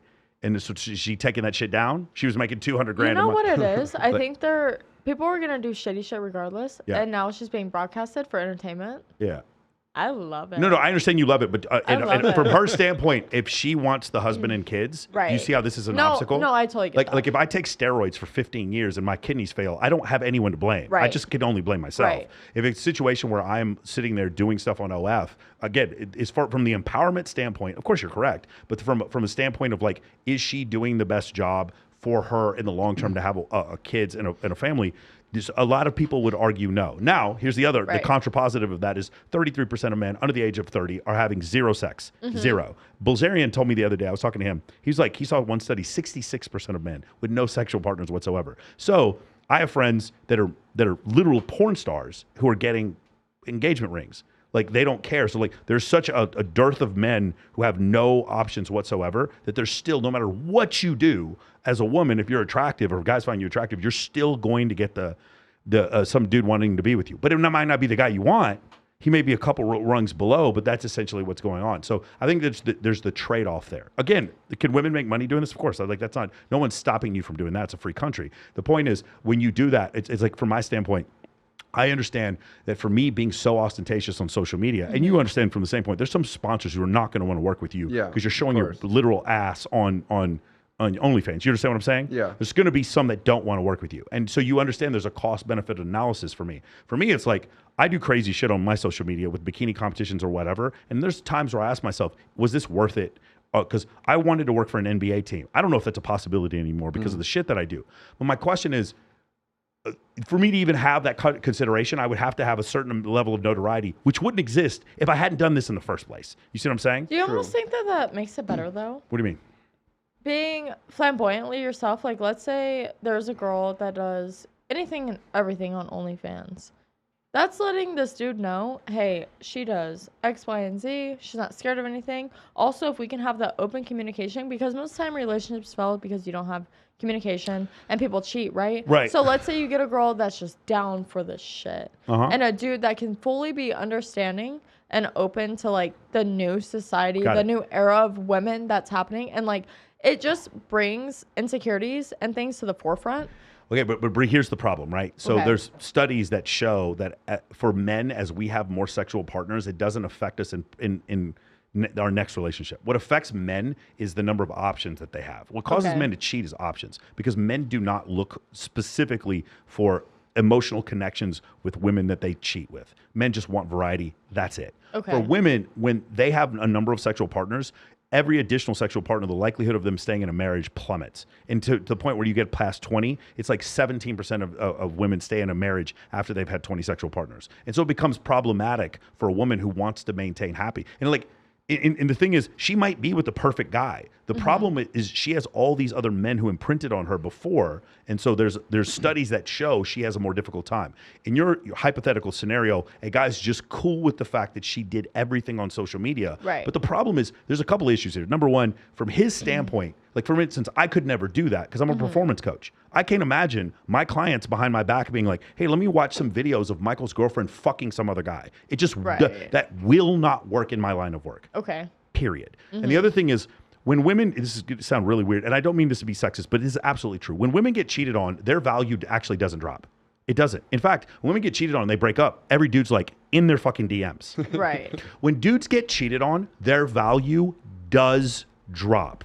I mean, I fucked your bitch in some Gucci flip-flops. Do you remember that shit? Yes. Oh my God. Okay. Yes. Their value. Everybody remembers the CEO of bodybuilder.com. Yep. His girl is fucking damn. You even remember the fucking story. That is my point. When a man gets cheated on, his value does drop. Dude, dudes have gotten cheated on and lost their jobs before. They get, because you're getting dunked on. That's the problem. So, do you understand? Do you see what I'm saying? No, I get so it. it's like, as men, we have so much more to risk. Now we're with a woman who's been with multiple guys on her OF. Do you see the conundrum for us? Of course. Right? Whereas for us, it's like, and some women know this and some women don't. If a dude steps out, again, the studies show this. I know some women are going to disagree with this, but argue with the science. Don't argue with me. When men and women cheated, this is in the book, When Men Behave Badly by Dr. David Boss. When men cheated and they didn't cheat, men who cheated and men who didn't cheat showed the same level of satisfaction in their marriage. When women cheated, versus women who didn't cheat, 79% of the time they showed lower satisfaction in the marriage. When men cheated, it was not to end the relationship. When women cheated, it was to end the relationship. 83% of the time when women cheat, they fall in love with their partner. How do you feel like that personally? What do you mean? Okay, so if I were to cheat, being a woman, it is to end things. It is way, but it's way more deleterious to a relationship. For a man, if you cheat, what is it because of? It's just variety. Are you just lacking that? No, it's just variety. But Here's the problem. Let's not say men in general. Let's say Leonardo DiCaprio, Hugh Hefner, Dan Bilzerian, whoever. When they or a great example, Derek Jeter, the shortstop for the Yankees. He was a fuckboy? He was with Jessica Biel and Jessica Alba and Mariah Carey when she was fine. He fucked all of them. Yeah. No one complained. Why? Because of his status. No one was complaining about Hugh Hefner having multiple partners because his status was so high. Now, later on, if I'm dating Holly Berry? No, the one who was with Hugh Hefner, Holly Madison. If I'm dating Holly Madison and I'm hearing stories about Holly willing to have threesomes and foursomes with Hef, but she won't do it with me, I'm not going to be with Holly. That's not like you're going to do that with him, but not with me. Fuck that shit. Do you understand what I'm saying? Okay, that's the problem. So what about a normal everyday relationship? Like, take Bunny and I. No. Hold on, but let me just say, just stick with this. Do you understand? Hold on. Do you understand how, like, if I were to tell you George Clooney had multiple sexual partners, that's not even confusing to you? Right. You get that because of his status, right? Yes. You get that. So you were asking the question. But for some reason, George Clooney, who has the same psychology that I do, we're all men. We have the same firmware. That's what this book is about behind me. We always have the same firmware. For some reason, when a guy has high enough status, we don't care that JFK had sex with Marilyn Monroe. No one thinks less of John F. Kennedy because he had sex with Marilyn Monroe. And by the way, that is a fact. He did. There's Secret Service documents that show that she was at the residence. He is having sex, and Jacqueline Onassis Kennedy is fully aware of the fact that he's sleeping with Marilyn Monroe. None of us look down on JFK for that. Do you guys notice that? I agree. But when normal dude does it, why is he cheating on his wife? No, because he's just like JFK. Because he's just like Bill Clinton. Because he's just like fucking Hugh Hefner. Because he's just like Dan Bilzerian. So what makes it worse when a woman does it? It's not worse or better. It's like saying I have a hole in the ship. It's not worse or better. It's like the hole in the ship is going to cause the ship to sink. Which causes the end of the relationship? The relationship to end more likely. A man who cheats comes back and treats his wife exactly the same. I'm not saying that's right because lying is always bad. Okay. Or the woman who cheats is like, this is the end of the relationship. Right. When I see like polyamorous couples, it's almost always the woman's decision to be polyamorous. It's almost never the dude's, unless he's bisexual. You never see the dude saying, let's be polyamorous. What you'll see is men say, let's be polygynous, be with multiple women, but you almost never see men say, I want to fuck other women and I'm going to watch you fuck other dudes and I'm a straight dude. It almost never happens, especially if they've had kids with this woman. And so when you see that, there is if your point is there is a double standard, 100% there's a double standard. And there's a double standard because I can bench press 350 pounds and you can't. There's a double standard because my testosterone is 17 times greater than yours. Yeah. And throughout history, my lifespan is 72 years. Yours is 78. There's more women on the planet than men because we die faster. We go put out fires. We go to war. We're far more likely to die from violent crime and 4 times as likely to commit suicide. So the point I'm trying to make is there is a double standard. My point is not one is right or one is wrong. One is more deleterious to a relationship than the other. So I have a question with it. Do you think that women care more about sex than men do? In the aspect of, you know how they say that sex in a vacuum, they're the same. Men can have sex and not have any emotional ties to Correct. it, where some women cannot. No, some women can, but here's the thing. How can women have sex and not have an emotional tie to it? Do you know? I have no idea. How? Do you know how? Well, I'm a woman. Everyone I have sex with, I have an emotional tie to. So, but if a girl who's a porn star who's been with like 200 dudes, does she have an emotional tie to all of them? See, that's what's confusing about it. But why is it that she can't? No, you can answer your own question. Why is that? Anybody? Because a woman having an emotional tie to everyone she has sex with is a superpower that women have. When they've been with enough dudes, they lose the superpower. Men being able to have sex without having emotion is not a good thing. It's just an evolutionary adaptation. You think that's from them having sex with too many people? Yes. 100% that's what it is. Remember what I told you before. If a woman's had 20 plus sexual partners, it's a 17% chance that she stays in a marriage. Bunny hasn't had sex with that many people. Okay. Like less people than I have. He thinks that he can cut off the emotions with sex. Okay. Why is that when I can't? Because he has 17 times as much testosterone as you. That's why. But it's firmware. It's psychological. That's interesting. Okay. Again, when they do studies of men and women, this is a tendency. It's not 100% of the time. When women cheat, men ask, "Did you fuck him?" When men cheat, women ask, "Do you love her?" Yeah. For a woman, the idea is, am I losing the provisioning, providing, procurement, and protection from this man? From a man, it's like, is another penis going in my girl and he's going to have a baby with her? Well, because she's going to have a baby with some other dude. That's his genetic investment that he's put in. And while this doesn't make sense today because we have genetic testing, we didn't 50,000 years ago, and that's when our code was written. Yeah. That's when Homo sapien code. Mammals are 178 million years old. Hominids are 3 million years old. Homo sapiens are between 300 and 200,000 years old. Well, and you know what? It's funny. I'm not argumentative on it. I love this. I'm honestly really curious about it. Yeah. Genuinely. I love this. It doesn't make any sense to me, the male brain, just like our brain doesn't make any sense to you. But there are stats and there are facts. I think your brain makes perfect sense. You have I love more. that. Well, but your investment. Like if you have sex with the wrong dude in the Pleistocene epoch, you die. Mm-hmm. If you had sex with the wrong dude, no one's going to take care of you and your kid, and you're going to die. You're going to be ostracized from the tribe. You have so much more to lose from having sex with the wrong guy. If we have sex with the wrong girl, we're off somewhere else hunting. Right. There's it's like 60 seconds of investment from us versus nine months from you. Of course, women have to be picky. And by the way, if women weren't picky, we'd still be living in caves. He gives me so much shit for that. He's like, "You're the pickiest woman I know." Yeah. It's like, it's great to be picky. Why not? No, but like your value goes up because you're picky. There's nothing wrong with being picky. Yeah. Michael, you're so knowledgeable at this point. Yeah. So we were best friends for a while before we started dating. Okay. I think I had met you at this point. Yeah, I think so. Okay. Very early on. In Olivia, like somewhere in there. Yeah, yeah. Because I met you through Olivia. That's hot neighbor. That's what we call her. Okay, yeah.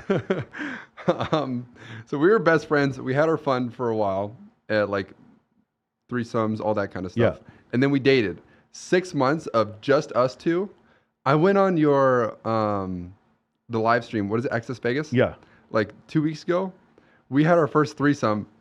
In the last 2 weeks, I think because of how much knowledge you didn't have it when you guys were just friends? No. I'm confused. Okay, so when we were just friends, we were in a throuple. Okay. So it was me, Bunny, and another girl. Okay.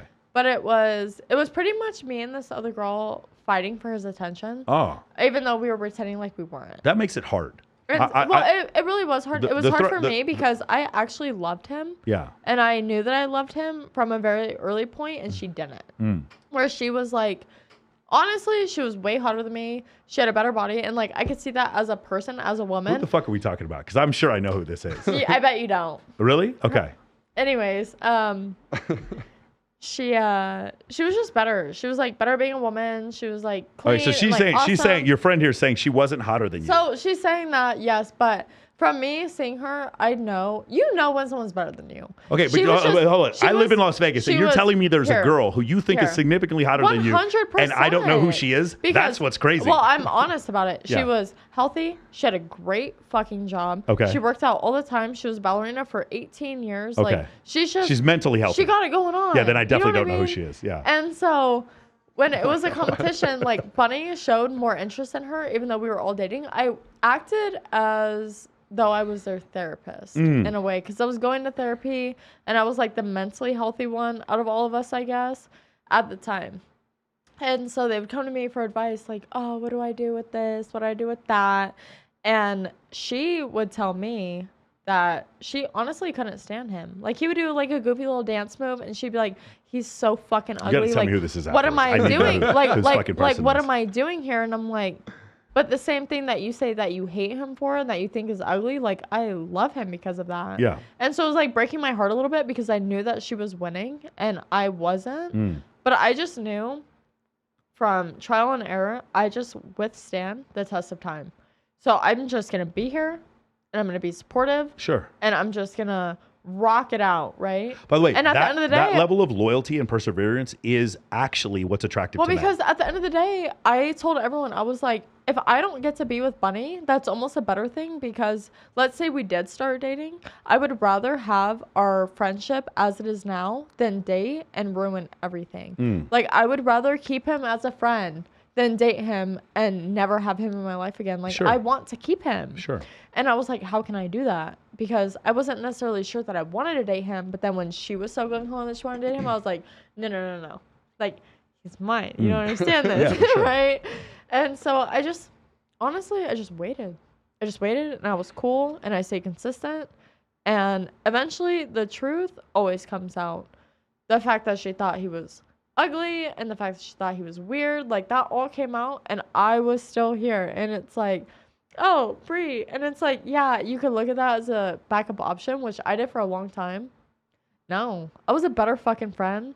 And I'm a better fit for him anyways. I just waited. Okay. I knew it. Bree, do you remember what you said before about the girls who do the wild stuff on OnlyFans? Mm-hmm. That's not attractive. What you just mentioned is attractive. Do you see how those two things are different? Of course. You having multiple partners on OF is not attractive to us. You being willing to wait around, that level of loyalty, like that is the absolute descriptive.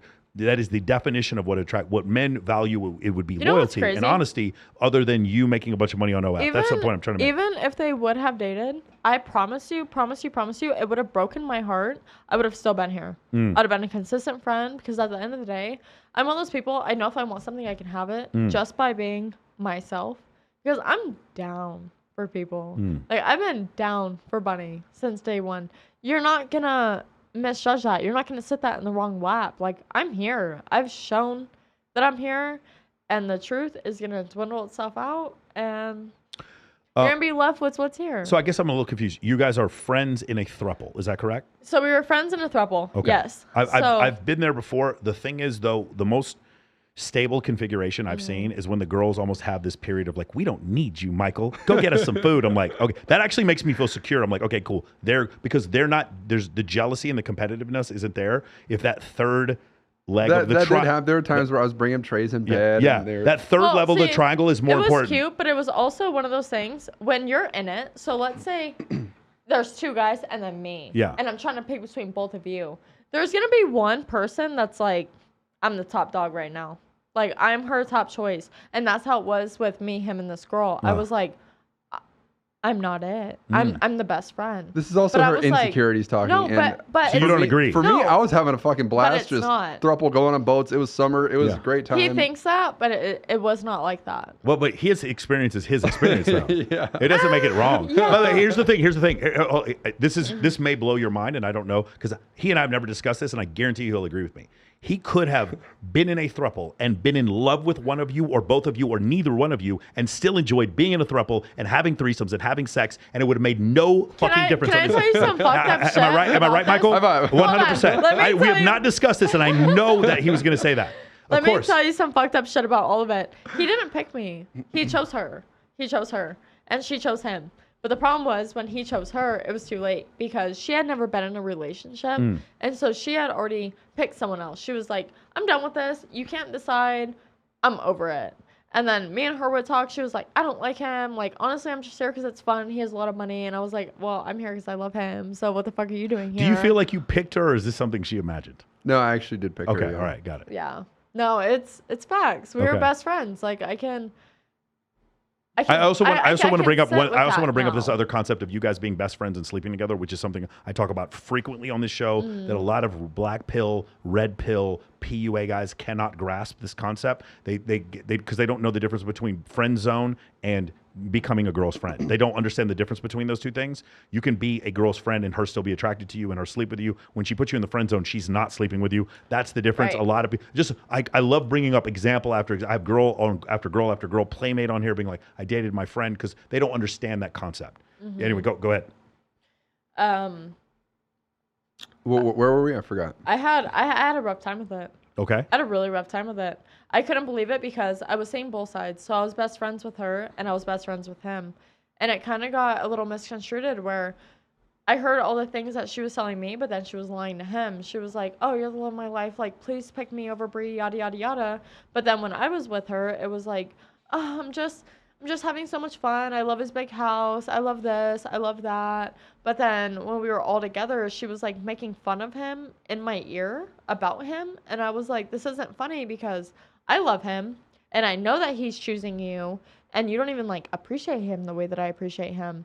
And so it kind of made me sick. It made me sick from both perspectives. I was like, you're a fake girl, and you're being fucking played, and you don't even realize it. And this makes me sick, because I love you, and you don't even know that I love you, because you're so focused on like loving her. And so it was really hard for me to You grasping all this, Michael? Yeah, no, 100%. It was really hard for me to be a bystander. So the best key point I could give you is like we went to Lake Powell and we went on this huge houseboat and it had a whole bunch of bedrooms, everything else. The whole time I was like blatantly ignored for like this girl, right?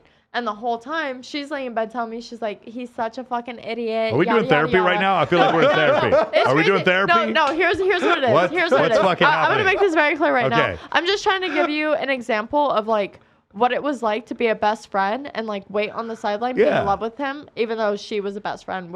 So you know what else makes this different? You weren't seeing any other guys, right? At all. So I've been in a situation before where I'm seeing someone who we're just friends or whatever, but it never becomes a problem because I'm seeing other women. And in this situation, you're not doing that, so that you don't have. So you've given your attention to this one dude, and you don't have abundance either, right? It only became a problem because I was starting to realize how much she was lying, and then when he picked her, and I knew he picked her, I was like, you can't be this stupid. Like I'm here. I'm here. I'm right here. But like I can't make you choose me. It just made me realize like how brainwashed she was gonna make this guy and how much I loved him. I wanted to like protect him. And it wasn't even if I can't have him, no one can have him. It wasn't like anything crazy. It was just like I was so heartbroken because I was like, this girl genuinely doesn't appreciate you, and like I appreciate you. I appreciate you. And so he was being backstabbed and didn't even know it. And I couldn't really say anything because I had loyalty to both of them. I'll tell you, I've been with girls in like pseudo thruples, and I've been backstabbed, and I really just didn't give a shit, to be honest with you, because I was in a thruple. Like, ask Bunny, because Bunny, I promise close? you care. Michael, am I even close? I'm gonna. Like you just kind of don't care, you know? Are you going to the bathroom? Yeah, you talk about this. Okay. All right. I love how it goes. Is this therapy? Is this therapy? Yeah. Dude, it's easy to be on a podcast with you. You guys just ramble and talk. I get to hang out. Oh my gosh. Yeah, I mean, I can't imagine. Like, obviously, there's some. You know, it gets complex. What was the difference? What made you decide you wanted to be in a relationship with Bree? It's by the way hard to get into a relationship in this city. Is hard. Like to pick someone is hard. Once I broke with my previous ex before Bree, I didn't plan on dating anyone. I was just like, just gonna have fun.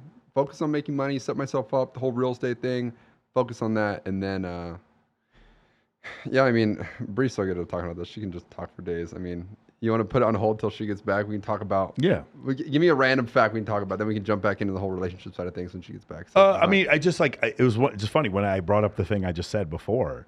Like, it's funny when I listen to women's experiences, like, when I've talked to some of my exes about their experience with me, and I was like, yeah, none of what you're saying is what I was feeling at all. You're telling me how I'm feeling, and like, none of this is true. Like, I like you because I like you. If I even looked at another girl, my attraction to another woman has absolutely nothing to do with my relationship with you, and it's so difficult, I think, for a lot of women to deal with that. For a woman to get to that point where she can have sex without having any emotional tie. I have a friend of mine right now, and she's dating like multiple dudes, and she'll call me sometimes for advice, and I'll tell her straight up, I'm like, I don't mean to say this in a mean way, but you've been with so many dudes that none of these guys can really bond with you, or the word is imprint with you. Like, you don't have sex with a dude and then have the oxytocin where you just want to cuddle all night. You don't have that feeling anymore because you've been with so many fucking dudes. Yeah. And she's like, yeah, you're right. She's like, and then, so for her, the relationship is totally about validation.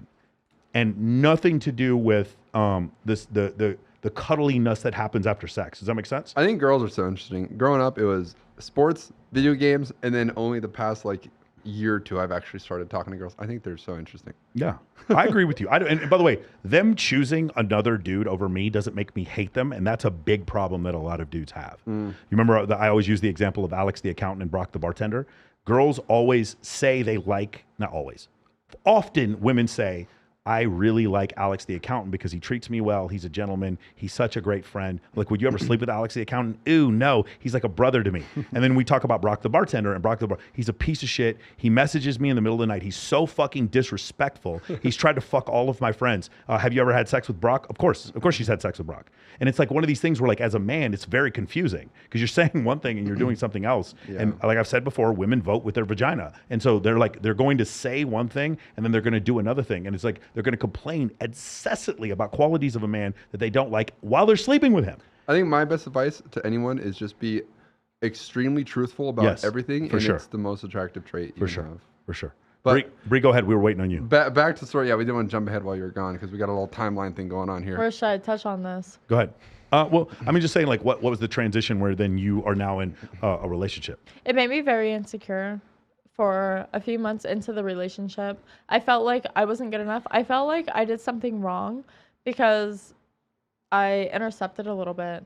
I kind of took control. I was like, listen, you don't like him and I do. So why don't you just like fuck off a little bit?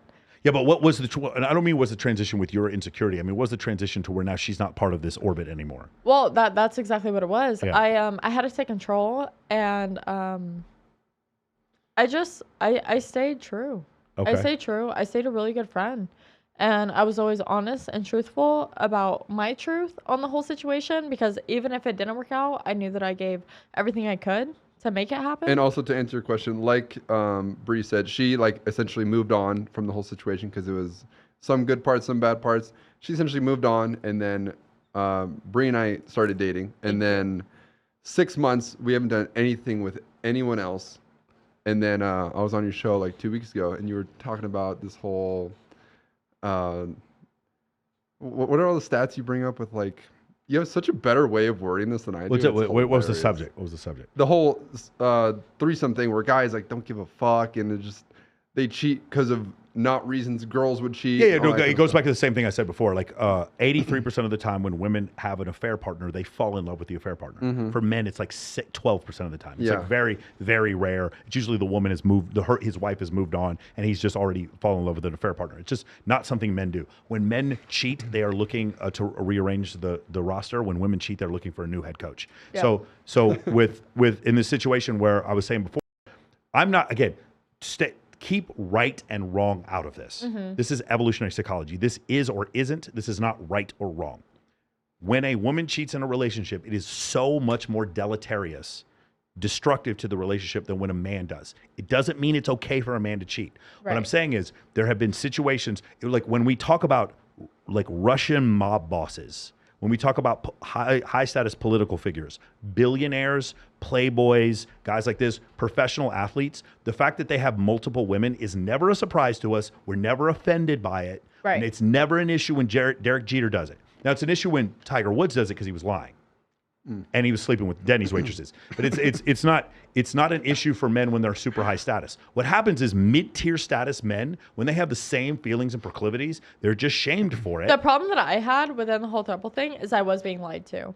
Okay. I was being told both sides. So she was telling me she didn't love him, and then she was going behind my back and telling him, like, you're the only one for me. Like, I just want you to pick me. Like, choose between us. And I didn't know that there was like a competition going on. Okay, you remember the first question you asked me, the difference between men and women as far as sex is concerned? For us as men, our validation like comes from, women tend to find more validation in attention and expressing themselves than men do.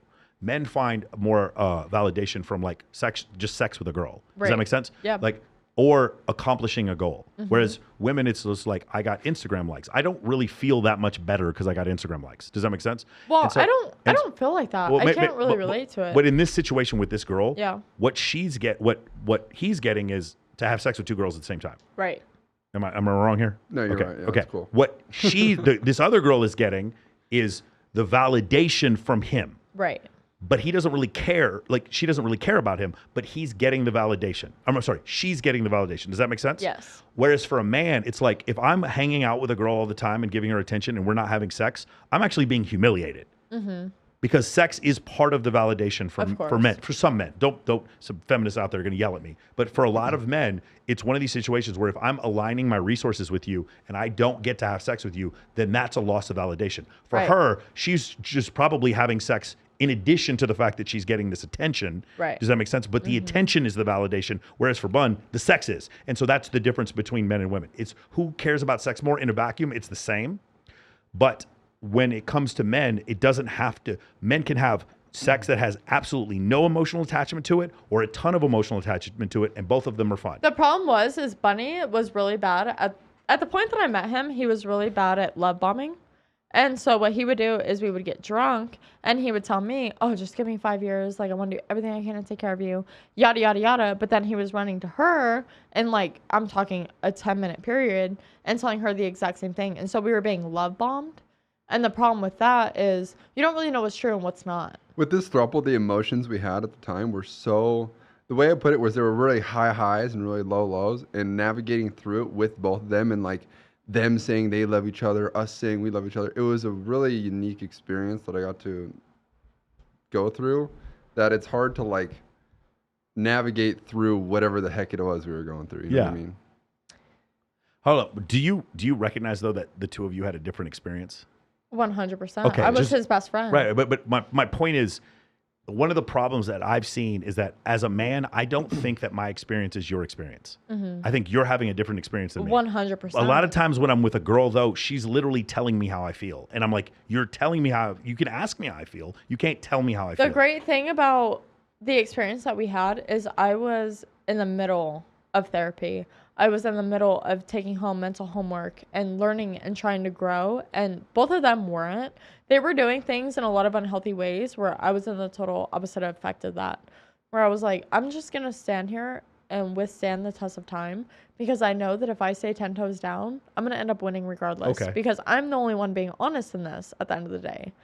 And you can't beat honesty. Like, I've been here. I'm not going to change my mind. My story's not going to change, anything like that. Where both of them, it was so flip-floppy. Got it. And so I was getting, like, exhausted. And ended up crying to him one night where I was like, I am so fucking sick of being your therapist. You either love me or you don't love me, or we're going to be friends or we're not, but you need to like let me know because it was too emotionally draining for me while I was trying to stay healthy myself. Okay, so my question is this now. You guys are filming with multiple naked girls on Uncensored. It's different. Okay, so explain to me how it's different. Do you understand how a lot of guys it's not? Let me explain something to you. When a dude is having, like, it's like, I've heard women use this rationale before. She's like, I have sex with my boyfriend and I have sex with other dudes on my OnlyFans, but it's different. Do you understand for men? It is different. Hold on. Do you understand for men, it's not different? Yeah. If you have sex and like it or have sex and don't like it, for us, we don't give a fuck if you liked it or didn't like it. Some dude got to have sex with you. Yeah. Does that make sense? Okay. Because I've had female friends that were porn stars who were literally legitimately trying to make this comparison saying, I had sex, but that was for work and it's totally fine. It's different than when I'm with my husband. And as a man, I'm like, no, it's not. It's the same to us. Now you're saying this is different. So describe to me how this is different. Uncensored is different because it's not porn. It's not even soft porn. Got it. We're just stripping. And like he said, we had our first threesome in our relationship a few days ago. What happened is I just have the utmost trust and respect for Bunny at this point. Okay. I know that nothing is going to happen. And if it does, it's flamboyantly just like his fault. Because I am being open. Here's the deal. We have all these girls coming over. I got a little insecure at the beginning because if me and Bunny were going through a bad spot in our relationship, when girl showed up and he was like, oh, hey, yada, yada, yada, like, let's get naked. I was like, why am I not getting that attention? But when our relationship is good, which for the most part it is, I don't have that doubt in my mind that this boy loves me. Do you ever have a situation where you see a girl and you're so attracted to her, you don't give a fuck about what he thinks? Has that ever happened? Yes. That's what happened with our threesome. Okay. Actually. And you know what? I was boycotting it. I was sitting there and I was like, I just don't understand why you have to have sex with other people in order to make this relationship work. And then we had the threesome. And it was such this magical moment. I don't think we could have found someone more respectful, but Bunny was also very respectful. She asked permission before she did anything. And throughout the whole process, he was like, baby, look at me. Like, I love you. We're doing this together. Like, the whole time, him and I were more connected than probably any other sexual experience him and I have had. And so it was beautiful. And with women coming over, even if they have a bigger butt than me or better boobs or whatever, that really doesn't matter. I have Bunny. Yes. I have Bunny. Bunny's mine. I don't really have to be insecure. And I can also look at a girl and be like, okay, just because you're so beautiful, that doesn't make me ugly. Your prettiness does not take away from me at all. And that was a hard thing I had to learn to accept as I got older, because I used to be like, oh, this girl's so much hotter than me. That makes me ugly. No, it doesn't. Yeah. It doesn't take away from you at all. If anything, it attributes to you, especially if you guys flow off each other and the whole thing is hot, then it's just hot. You're not gonna be like, oh, this girl's so much better looking than this girl. It was one of those moments I really had to learn how to love myself and have faith in my relationship and the rest just flows. I don't care if he looks at a bunch of naked women. I really don't. As long as you're not crossing a line with our relationship and everything's good and I know I have that stability in us, we're Gucci. The cool part is she loves girls too, so that's awesome. I don't have to do anything. I do love girls. I do. Yeah, for me, that would be the dream where like my girlfriend would be like, hey, Michael, we're going to have a threesome with this girl or we're not. It's up to you, but I'm taking this girl home. And I don't even give a fuck what you think. Like to me, I'm like, yes, that would be perfect. Because then I'm not dealing with insecurity. I'm like, that is 10 out of 10. I don't want to make anybody feel insecure. You know what I'm saying? Yep. So that I actually just got asked this at Stoney's. This girl that we know from the Vegas party boat came up to me and she was like, so you and Bunny, how are y'all doing? And I was like, oh, we're so good. Thanks for asking. Why? Why are you asking? She was like, oh, I heard you guys were in an open relationship. And I was like, no. If I bring a girl home, that's different. All right, so let's work on this. The word, because so many people get this wrong. These are Greek words, okay? The word polyamory means both couples. Multiple. Amory means amongst human beings. Amory means that we're both with other people in heterosexual relationships. Right. Okay, this polyamory. You can be pansexual, I guess. Men can be. I feel like we need a whiteboard up here. For sure. Okay. Polyandry is one woman and multiple men. You rarely see this, but you do see this in, like, say, with Eskimos, where there's just not very many women around, and so two brothers will end up marrying one woman. It's very, very rare. But that's called polyandry. Where do they live? Polyandry, right? It's polyandry. Okay. What you're referring to is polygyny. Yeah. And you need to say that to her and say, we're not in an open relationship. That's called polyamory. Right. We're in a polygynous relationship. Right. And so because there's so many G's and Y's and there's a Greek word, they have a hard time with that. So polygyny is not an open relationship. Here's where it got rude. I told her we weren't open. She looks me down the face. She goes, oh, okay. Well, if I do anything here on out that upsets you that I do to your boyfriend, just let me know. I said, how about you just don't flirt or try to fuck my boyfriend and we'll be okay. I looked you down the face, told you we're not in an open relationship, and you, as a woman, pretty much sat here and told me, you're going to do everything you can to try to flirt with my boyfriend and fuck my boyfriend. And if there's something that ends up pissing me off, I need to let you know. Yeah. That's weird. Yeah. If a girl wants to get with me, that's some real Vegas shit right there. If a girl wants to get with me, she goes through my girlfriend. Period. I'm just the butler. Period. I'm just the butler. I'm the guy who picks up the Taco Bell, and I'm the fucking limo driver. We're just gonna use you for your dick. For sure. And you understand? Me and the girl are gonna have fun. Yeah, exactly. There's no you trying to fuck my boyfriend and me getting mad. Like, I'm already mad by this conversation. Yeah. What are you talking about? Yes. Don't try. I'm just there to drive the car. That's so rude. Like, here's the thing. These girls out here don't get it. Yeah. How are you going to say, oh, I understand you're not in an open relationship. I'm still going to try to fuck your boyfriend. If you get mad, let me know. No, I'm already mad. Don't even try. I need to know who the girl is, please. Tell me at some point. I'll mute it out if you want to tell me. I got it. Her name's... Oh, get the fuck out of here. Okay, we're muting that out. Do you know who I'm talking about? Of course I know who. The girl that's friends with... Of course I know who it is. Dude, She's one of my best friends. You got me fucked up. So many bleeps going on. But you know what's funny? I love her. Yeah. But the other night at Sony's, I was like, you fucking... No, she was dating I don't want to get into it. I'll tell you off the air. Yes. Yeah. I know exactly she is. I was so mad. This is not surprising to me at all. I was so mad. Yeah. Awesome. All right. So we talk about this real quick. And so that was my next transition is like, how do you guys deal with, what is that like? I don't do any OnlyFans content, so I don't know what this is like to have girls come over and be like, with the understanding that we're all getting naked together. This seems like, and then we're filming it. Like, how does that whole thing work? Dude, they have so much fun. It's so seamless. Like the other day, we were playing. We each had different colored ping pong balls, and we had to make really hard shots into cups. And then whoever didn't make it, they had to strip. They said it was the most fun recording, whether it was porn, not porn, for a sponsor they've ever had, and I love that. When girls come over and they feel comfortable, that's like my thing. I just want to make a great environment. And so would you say that the channel is mostly IRL games and video games leading to stripping? It's very early on. The cool thing about running your own business is you can take turns in your direction you want to go pretty quickly. Right now, it's a mix of just like silly IRL games. We try to mix in some sexiness where like we want to do more carry the egg with your tit across the room. If it breaks, you start over. And we have. I could do that. I think I could. Push them together. Can I just say I love the IRL so much more than the gaming.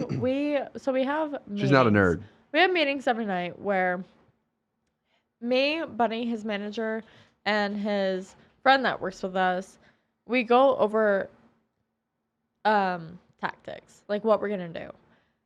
Gaming is fun. The whole Mario Kart, Jenga, that's awesome, but it's also it gets boring. There is a big debate on what the viewers want more. I get bored watching it. Like when they sent me the video that we did, I'm like, as a consumer, I wouldn't like this, even though you get to see girls naked.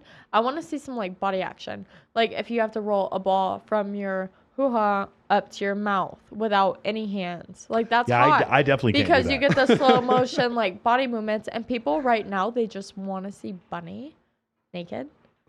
And so how can we do that without... I can't imagine, like, I have podcast subscribers that come up and want to take pictures with me. I can't imagine going up to some dude and like, hey, Bunny, I'm so excited to see you fucking That's naked, all bro. they want. That's all they want. I post, can I get a picture with you? I just wanted to see you naked. I post once a day on the activity feed, and every time I post a picture of his butt, they're like, come on, I want to see like the full massage. Come on, how about we get some frontal of Bunny? Like, that's all they want to see. But Bunny being famous, especially gaming famous, they will pay good money for this. We're not just going to give it to you. Hold on, let me ask you something. Is it weird for you, because you know a lot of your fans were 12, 13 years old when you first started playing? When I first and they're older playing, now, and they're watching you with naked girls. Yeah, my audience has grown up a lot. I think I looked at my stats on YouTube the other day. 98.6 of them are over 18 now. Yeah. So I think it's about time that I can't make, you're not going to understand this, I can't make 1,000 AP Vigar video for the 18th time. You know, like I got to eventually maneuver. The reason why I was doing it for so long is because at first I genuinely freaking loved it and the money was great. And then the money was great and I started to enjoy it less. And then the money got worse and I was enjoying it less. And then now here's the pivot that fits in the Vegas lifestyle. My girlfriend and I, super fun videos. We go to record less than what I used to record, and I'm having 10 times more fun. It's a no-brainer to me to do this. Of course. But yeah, what was the question? No, that's the same thing. Like I love the fact I could go to another city, do a podcast, and write it off. I'm right there with you, dude. Yeah. All right. So turning this into a business, would you say now is there any just hardcore? I'm playing League of Legends, streaming YouTube videos. Are you still making money from that? AdSense, etc. Yeah, so I have another channel with where I upload Teamfight Tactics, like another video game. Okay. Where it's still full nerd. I'll be like, guys, you want to see some crazy stuff? Go to the description. But that's about it, you know. Okay. You say that's a minority of your income, though. That's not a big thing. It's probably like maybe 20-30%. And then real estate, what would you say that is? I put passive income in another category. Okay. It's like, yeah. But the reason why I bring this up is diversification and having multiple streams of income. For me, I was a trader for a firm for years, and that was my only source of income. We talked about then the Corona crash happened. I was like, this cannot be my only source of income. Yeah. I can never do this again. So started MOA, do the podcast. I get hoard out to announce all these other events, and then I also have the trading thing. So yeah, that's why I'm asking this. Not counting the real estate as your income. Yeah. What about, is there any other kind of streaming? And then Uncensored, how's that working out? They're sponsored, and then Uncensored. It's just to be fully transparent. It's doing a little over $30,000 a month right now. Okay. But I think it's such a risky jump to like go into that category that the passive income, it really like lets you take risk in life. Where I was basically sacrificing the other stable income I had to this could have completely flopped and people just completely turn on me and hate me kind of thing. Yeah. And so having that baseline of the multiple lines of income can let you take more riskier adventures like this one that I think. Agreed. Yeah. I think in a few months it'll be making over $100,000 a month easily. When you do you multi-stream the content on OF and on Uncensored? No, just on Uncensored? No. Yeah. So we promote Uncensored on OnlyFans. Oh, got it. Okay, so you do the previews on OF. It's like a Twitter feed for advertisements. Your OF is, I'm assuming, then free with links to. So mine is not. Mine is paid, but each night before a video is posted, for instance, I'll do a shout out. Hey, this video is about to be posted tomorrow, and I'll post like the best 3 photos from the content we got. Yes. To like pretty much hype it up. But we're not posting the video on OnlyFans. It's just on Uncensored. It's just a marketing tactic. On OF, you keep 80% of your revenue on Bun Censored, you own the For me, site. for instance, my OnlyFans is mostly me. Okay. And then the night before recording, it's Bun Censored everything. Okay. So OnlyFans takes 80%, and then on Bun no, Censored, OnlyFans takes 20%, and then you're saying on Bun Censored you keep 100% minus operating costs for the site. Yeah, and there's more. There's just so much freedom having your own site. Like my manager knows how to code everything. Okay, so he's the one. That was the next question I was asking. So his manager does everything. Everything. So he does the back end and for the site. He does all the IT. What do you do for the like uploading? Like what kind of services do you use for? That's all. For hosting? Honestly, when it comes to me, I am not that tech savvy, which is surprisingly. He's literally just the talent. Curious. One other thing. That is a weird question. Does your manager ever use ChatGPT or any kind of AI to write code for you? Yeah. He writes code for you using artificial intelligence? Not code, but when it comes to ideas, ChatGPT is dope. Yeah. So I just want to bring this up again, the concept of multiple streams of income, pivoting from one thing to another, solving someone else's problem, using artificial intelligence. We use AI to write our code for our website, for our funnel, right? So I thought that's really from what I've heard from coders, it's good for getting the baseline and a lot of the busy work, and then someone who actually knows how to code can fix up the minor missteps that it has. Yeah. Exactly. Yeah. So a lot of work getting done that way is definitely interesting. And I'm the same way. Like I used to code back in college, and I've completely lost touch with it. And we have one guy who does it, kind of taught himself how to do it. He handles that part of it, and I just do, I'm like, I joke, just put me in a wheelchair, put me in front of the camera, I'll talk for 3 hours, and then just go send me off somewhere in like a ditch, and I'm good until the next time I talk. I love how much you love this podcast. It's awesome. Because they let me do whatever I want. See, I'll tell you why this works, because what we're probably going to do on MOA, we're going to do one program for building a sales funnel. Yeah, can we dive into just what MOA is? So it's the thing you run to help guys become more confident, secure, and just have a better life, essentially? Specifically, it's an evidence-based approach to networking. When I say evidence, scientific evidence. Okay. Mainly based on like evolution of desire. Is it paid or is it free? It's paid. Okay. Yeah, it's pretty. So basically what would happen is there's 114 modules. The reason why I'm asking is because I have a lot of gamers that look at my life and they might shit talk on the comments and whatnot, but I get hundreds of DMs of, Bunny, how are you living this life? Bunny, how are you talking to these girls? And this could be an avenue you guys could go through. 100%. Yeah. Because you and I understand how to set up comps, get girls to show up to different things, recruit girls for stuff, use social media. It's all the stuff that you do and probably take for granted. I just teach guys how to do it. Except for me, it's like, how do I bring 116 girls to Maxa Party, 99 girls to Dan Bilzerian's house. And those are real numbers. That's how many girls I brought to those events. And this can very easily be scaled down to bring 2 girls to a dinner or go to a club. And that's step number 4, actually, what you described. Step number 1 is fix your Instagram. Step number 2 is build a list. Step number 3 is find events to invite people to, whether or not you can go to them. And then step number 4 is get 6 girls to go with you to someone else's event. Those are the first 4 steps in MOA. And then the first part of MOA is social networking. Then it goes leadership, entrepreneurship. Then it goes mindset, finance, and then it goes high status networking. Then it is event planning, evolutionary psychology, critical thinking, and then winning mindset. And then that's how all the modules are. It's 114 modules, about 2,000 hours of content for the program. You buy it in 6-month blocks, and then you go into the alumni program and you just buy it forever. It's like it's a monthly thing. Like once you go through the first 6-month period, like a boot camp, then it's a monthly thing. Is this thing $1 billion, or what's it look like? It's pretty good. I mean, we did our best month. We did 408,000. No, how much do you have to pay to be a part of this? $408,000 a month. Yeah, 408. That was amazing. Yeah. Congratulations. Yes. We were doing 5 and 10, but we're doing more than that now. Like the prices keep going up because we can only take 30 people a month to do it. So I think it's 6 and 12 now. Oh, because you're so catered towards the guests. Why not? Yeah. Well, you get unlimited access to me, dude. When I get off here, I'm going to be talking to clients like all day. I love that. I'm like therapy. I'm like their fucking therapist. That's amazing. Yeah, all the time. Like I do it. But the thing is, what's happened now is the culture has gotten so pervasive that like the coaches are now, my coaches are so successful at replicating what I did that now it's the point where they're teaching. They teach the Sunday class all by themselves. I do Tuesday by myself and Thursday by themselves. They do a Sunday and a Wednesday course by themselves. And all 30 people get in a group call with you and you could talk about There's 550 guys in the course now. Oh, yeah. Gotcha. We can only take 30 new guys a month. So that's the reason why. And like once we get to a certain point, we have to raise the price. There's just no way. I'm already stretched too thin as it is because I have this podcast and then I have my Monday podcast and then I have my Access Vegas tomorrow night. So that's the problem. Like it's getting to the point where I just don't have any more time. So that's kind of the way it works as far as that's concerned. We do have one other package is like 17 grand or something like that. But that's the way it's been working so far. Yeah. That's Love awesome. that. Congratulations. Yeah, appreciate it. We're trying to do $1 million a month. By December. That's the goal to do that. But yeah, the advertising, learning how to do the cold traffic, the paid traffic, the organic traffic, and then doing traffic on Facebook, doing traffic on Instagram, doing traffic on YouTube. Instagram's the best for us right now. Can you give me a pie chart of where you guys find your customers?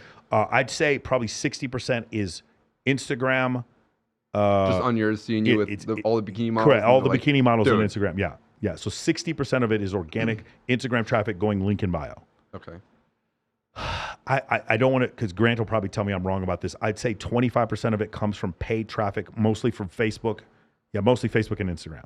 This is the I don't know if you've seen the ad with me, and it goes, "Do you want to build a scalable blah blah blah?" And you're saying that ad is doing like 26-to-1 ROI. We like can't. What made the system break is my sales team. I can't get enough good sales guys. So I have like 50 new guys apply every month, but they have to be perfectly qualified for our type of sales. And so because you can't. One of the things about sales teams is when you hire guys, you can't waste good leads on bad sales guys. You have. That's money, dude. That's a good point. Yeah. You can't waste good leads on bad sales guys. So the sales guys we have, a lot of them are like, "I love your content. Let me work for you." And I'm like, "Bro, you could make videos for me, but I can't let you be a sales guy unless you're perfect." Yeah. You have to be perfect to work for me. So a lot of these guys don't understand. You need a ton of experience. How do you find leads? So the leads come from, I whore myself out to every podcast I can. So I'm going on Fresh and Fit in May. I'm going on eventually whatever podcast. You're just bored of podcasts. I'm going on Jedediah Bila at some point. I'm going on Adam Sosnick's show. Eventually, hopefully Patrick Bet-David at some point. Like I said, Fresh and Fit again. Awesome. I'm probably most likely flying to London to do Pearly Things, and then I'm going to Romania if Andrew's down with it, because I've been texting him to interview Andrew Tate. That's amazing. So that's where I get a ton of leads. I will tell you this. The more you pay for leads and the more leads that come from sources that aren't your organic, your lead to conversion rate plummets. Does that make sense? Wait, say that again? If I pay for leads, so my organic leads, let's just say, I'm just throwing out a number, is a 59% close rate. Yeah. Once I start paying for leads, I'll get just as many leads, but my close rate will be in the 20%. Those aren't actual numbers. I'm just pointing it out. I'll get 60% close rate from organic, and then a 20. This is the reason why if you build a brand, you can make money just off organic. Does that make sense? Yeah. That's what makes it so awesome. Whereas when I go after cold traffic, I have to have a completely different sales page. Grant has one sales page and one VSL specifically for cold traffic, and another sales page for somebody who follows me on Instagram. If you follow me on Instagram, like you've already seen the irrefutable visual evidence that I run every bikini competition, and then I know all these girls. If you want, and by the way, it's not a dating program. That's just something I use in order to get guys to join the program. But if it's cold traffic, I literally have to walk you through step by step. It's a longer VSL, and then sometimes I'll actually make videos for the individual clients. I'll be like, "Hey man, I heard you're dealing with this problem," and then I'm going to go all the ways that I'm going to solve the problem. Then I send them the video. That's the other thing. That's why it's so time consuming. I see. In the whole MOA program that you have, does it teach you how to monetize them learning how to network better? Because I know, yes, sort of, yes. I watched a podcast of Dan Bilzerian, and he said, "Listen, whatever life you want to live, just make a business out of it, and it'll become your life." And you can write stuff off. The issue with that is, my original point was this right here. Whatever the costs are for me to host the podcast, because the podcast is a lead gen for the coaching program. That's the best way to do it. Trying to get sponsors for a podcast is a way to do it, but it's rough. Because you'll have a sponsor for a while and then they'll fall off. Or you can get the generic sponsors that everyone gets, like Squarespace and Black Rifle Coffee, etc. You can do that. The problem is they'll drop you if you do something or say something wrong, and they're not going to give you a ton of money.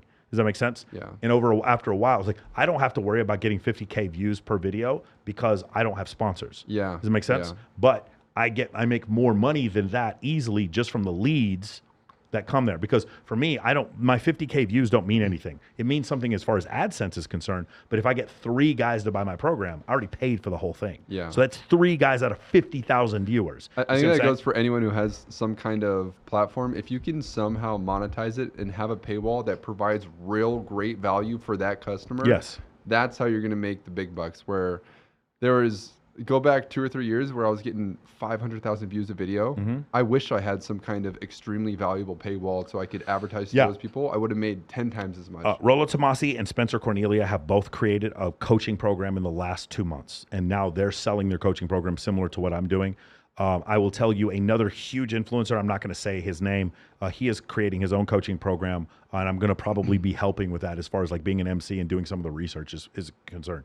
Having a coaching program to back up whatever, like just imagine if Joe Rogan had a master's course on podcasting. Oh my God, yeah. He'd make so much money off that. Yeah. Or if Joe Rogan had a master's course on comedy, or Dave Chappelle had a master's course on comedy, he'd make so much money off that. So it would be something like that. He would make more money off the course than whatever it cost him to host the podcast. Oh yeah, for see, sure. See what I'm saying? So that's kind of the way to make that work.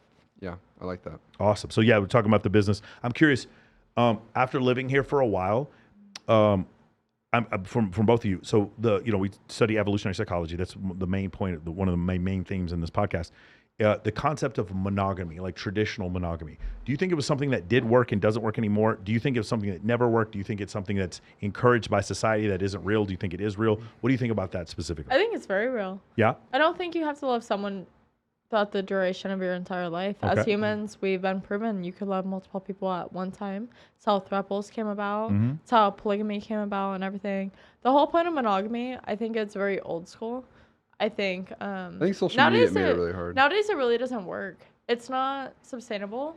I think you should explore anything and everything that makes you happy. And what's cool about it is I think now a lot more people are open-minded with like even the whole OnlyFans thing.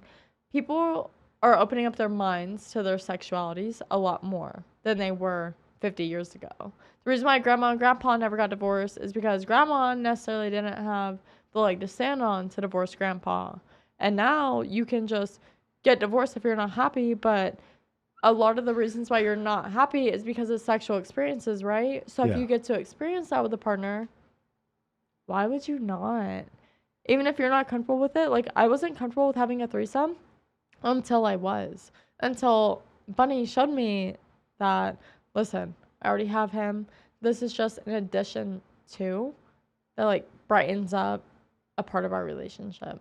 And I really didn't realize that. I think monogamy is very old school. I saw my parents just love each other until they didn't. I was 21 when my parents got divorced, and it's because my dad fell out of love with my mom. And had they just would have had those hard conversations about sex, about money, about everything, and been open, it would have been fine. Sure. So if you take monogamy out of it and you just open up your horizons, awesome. I think it's smooth sailing. You could love more than one people at one time. I 100% believe that. Michael, what do you think? Monogamy as an institution for society, and then monogamy like for individuals. What do you think? I think this day and age is like maybe have different desires, or I know back in the day where you live in a small town and 50 people or 100 Dunbar's people. number. Yeah, it's called Dunbar's number. No, 150 people that you like ever meet. Yeah. And so I could see them not being so exploratory with other people and whatnot, especially with the person you love. But now with Instagram, you can see 50,000 people in one day on Instagram. So I think to answer this question really well, I'd want some more time to be able to think about it. But can I tap back on it? Go ahead. I think that for me, for instance, I have a hard time with sharing him because I do just love him.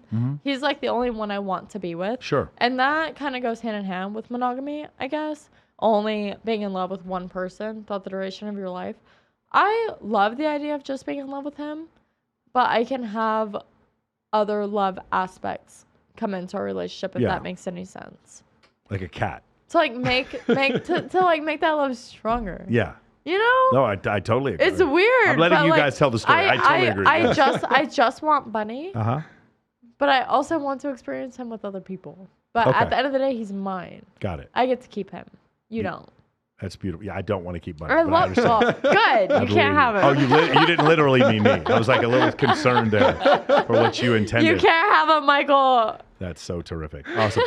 Going back to what you're saying before, what we've seen throughout society is that when you have societies that are unbalanced, where there's a very few number of men having multiple wives and a larger group of men having none, which is where we're getting to. The concept is called surplus men. And we saw this, about 25% of men who've ever lived have procreated. We see it a lot with Mormons. Well, we see it with Mormons because they have multiple wives. Right. But in general, when you see a group of men, like the top 5% of men have had 150 sexual partners and the bottom 33% have 0. So like when you see that, it's like a hockey stick. For women, it's linear. It doesn't look like that. Women, right. You just don't see very many women who are at 0, and you don't see very many women at 150. Right. You see women generally somewhere between like 2 and 35. Right. And that's kind of where they live. Whereas for men, it's 0 or 150. Right. Like that's crazy when you think about that. And so when you come to that understanding, encourage monogamy. What it does is it helps that second to last quartile and that bottom quartile actually have one wife. So say during the Dust Bowl or during some kind of survival scenario, like in the 1850s or something like that,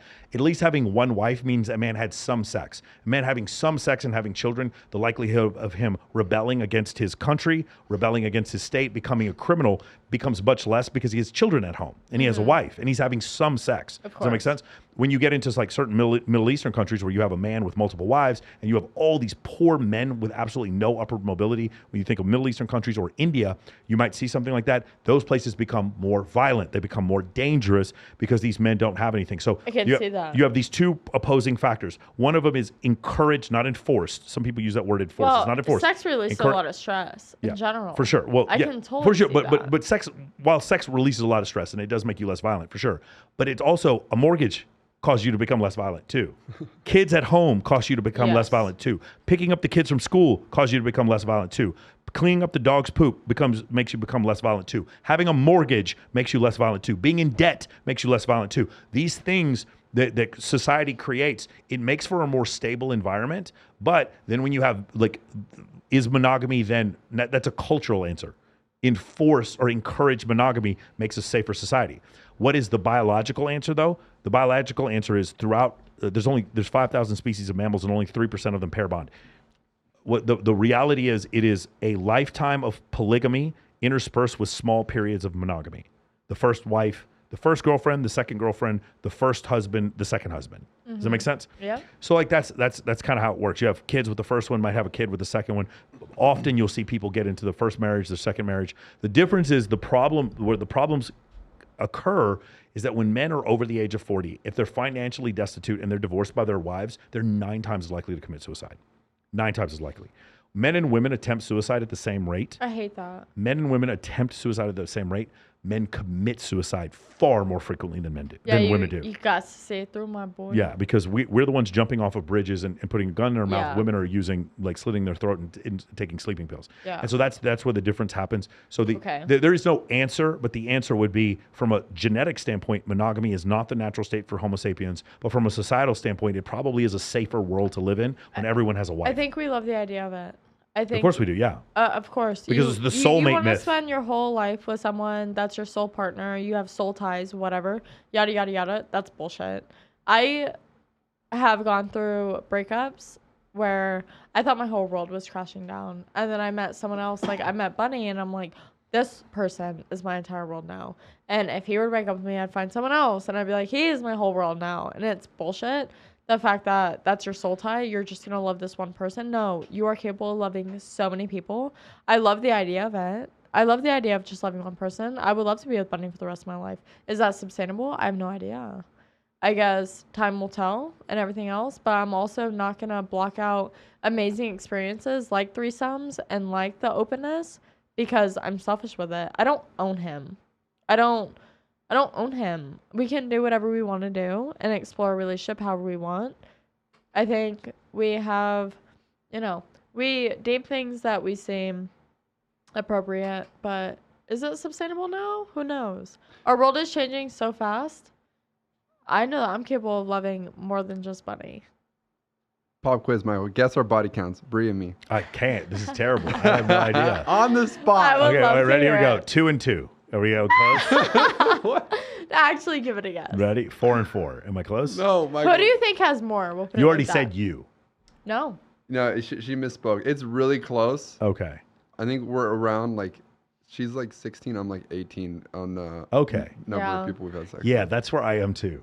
Okay. I'm just like that. He's 18. looking for the fly on the wall. 18? That's so many. 18? Fuck. Now, you know, I feel like my amount of people has been a lot, but then I meet people in Vegas and I'm like, I'm just a baby. Yeah, there is like an inflation. I haven't even, like, you know, experienced you have like you're a taxi driver in fucking Des Moines or you're a taxi driver in New York. Like taxi drivers in New York make like $200,000 a year because it's so expensive to live there. Like that level of inflation exists in like Brickell and fucking Manhattan and Las Vegas and San Diego because of body counts like go up. You know what I'm saying? I guess that would be the case. I thought I went through a little hoe phase. I had sex with like 3 people one year and I was like, I'm so slutty. That's crazy. I'm 3 so people in slutty. 1 year? But listen, No one could ever have sex with on the last time I was here, you were doing the Vegas access stuff, and I was just a bystander. I was just watching, and you were talking about the statistics. It's such a hard word to say. On statistics. It's so hard. It's not that hard. I can't even say it. On how many women sleep with men and vice versa, like what the body count, right? Yeah. And I was like, damn. These girls, like, when they have their hoe phase, they really, like, go through it. Like, they'll run through men. I thought mine was crazy. I feel like a piece of shit about it for a long time. I was like, I'm never going to get past this. Like, how the fuck do I get past this? And I thought I was so dirty. And now I'm just like, damn. I'm really happy and impressed with my number, honestly, because I felt like a piece of shit about it for a long time. Just go to the Middle East, then you'll feel like now shit. that I have a stable relationship, I'm like, thank God. Three people in 1 year? That's impossible. It was blowing. No one could have sex with 3 people in 1 year. That's impossible. You, Michael, it was blowing my mind. I was like Drake doesn't even have sex with 3 people I was like, in 1 year. I'm disgusting. Incredible. All right. Well, I can't wait to see the comments. Brie, I'm excited to have you on the show tomorrow. Take over the whole fucking thing tomorrow. I'm excited. Michael, is there anything else? Where can we find you, Michael? Buncensored.com. I'm going to put my blood, sweat, and tears into making this new project I'm working on a absolute great experience for anyone coming on.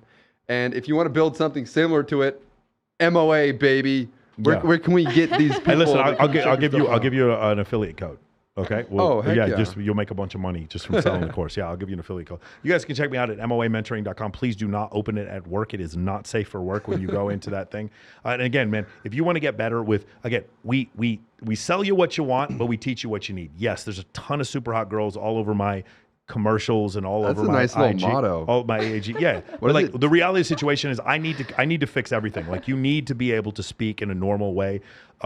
Can you hold eye contact? Do you have some bass in your voice? Can you talk from your diaphragm? Do you have the ability to lead? Do you speak like a passive aggressive bitch or do you speak like a man? Like what is it that you're actually doing? You know what I'm saying? Do you understand service before self, integrity first, excellence in all we do? We will not lie, cheat, or steal, nor do we tolerate anyone who does. Do you understand what integrity is like? Do you understand being above reproach? I know you'll look at my content and you're like, no, all this is bikini competitions. No, that's not it. That's not it. But you need to ask yourself, why do 200 girls trust me enough to come to my contest? Well, it's because of integrity. How do I get that level of integrity? How do I make that work? How does pre-selection work? How does mere exposure work? How does Dunbar's numbers work? How does evolutionary psychology work? We go over all these things.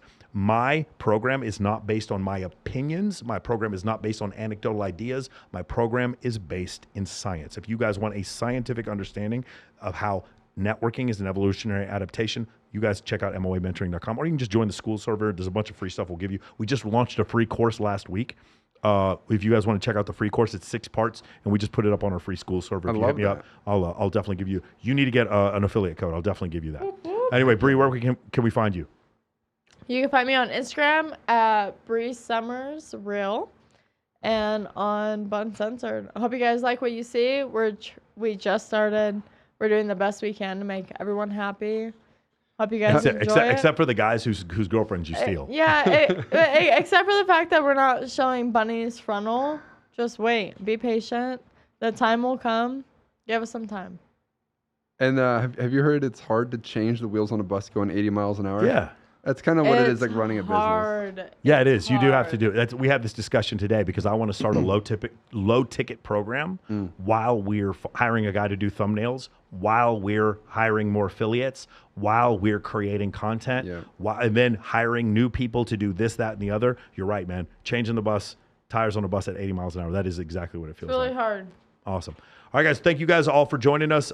We will see you on a bunch of other stuff. Please check out Access Vegas. Subscribe to this channel, and you guys can check out more episodes of Access Vegas. Also, the Monday MOA group calls if you guys are interested in Men of Action, but you're not really sure what it's about. You guys can come check out our group calls. We do them for free for 3 hours every other Monday. You guys can go in the live section of my YouTube channel. You can see them all right there. Check me out on Instagram at Michael Sartain if you guys want to see some irrefutable visual evidence of what we talk about, or if you just want some clips for my program. Also, for those of you who are interested, we're going to be doing Babes in Toyland in Miami on May 20th. It's going to be for Operation Fashion Tales. So it's for animal rescue. It's going to be on May 20th at the SLS in South Beach. We're also going to be doing Babes in Toyland, Babes and Ballers in July. I forgot exactly what You're doing so many things, Michael. Oh my God. I'm trying to host everything I can. If you guys are interested in Swimsuit USA, if you guys are interested in Paradise Challenge, you guys are interested in the Black Tape Project, interested in Babes in Toyland or anything like that, just hit me up and I will see all of you guys next week. On the outro. Books. I like the book recommendation. We did that one time.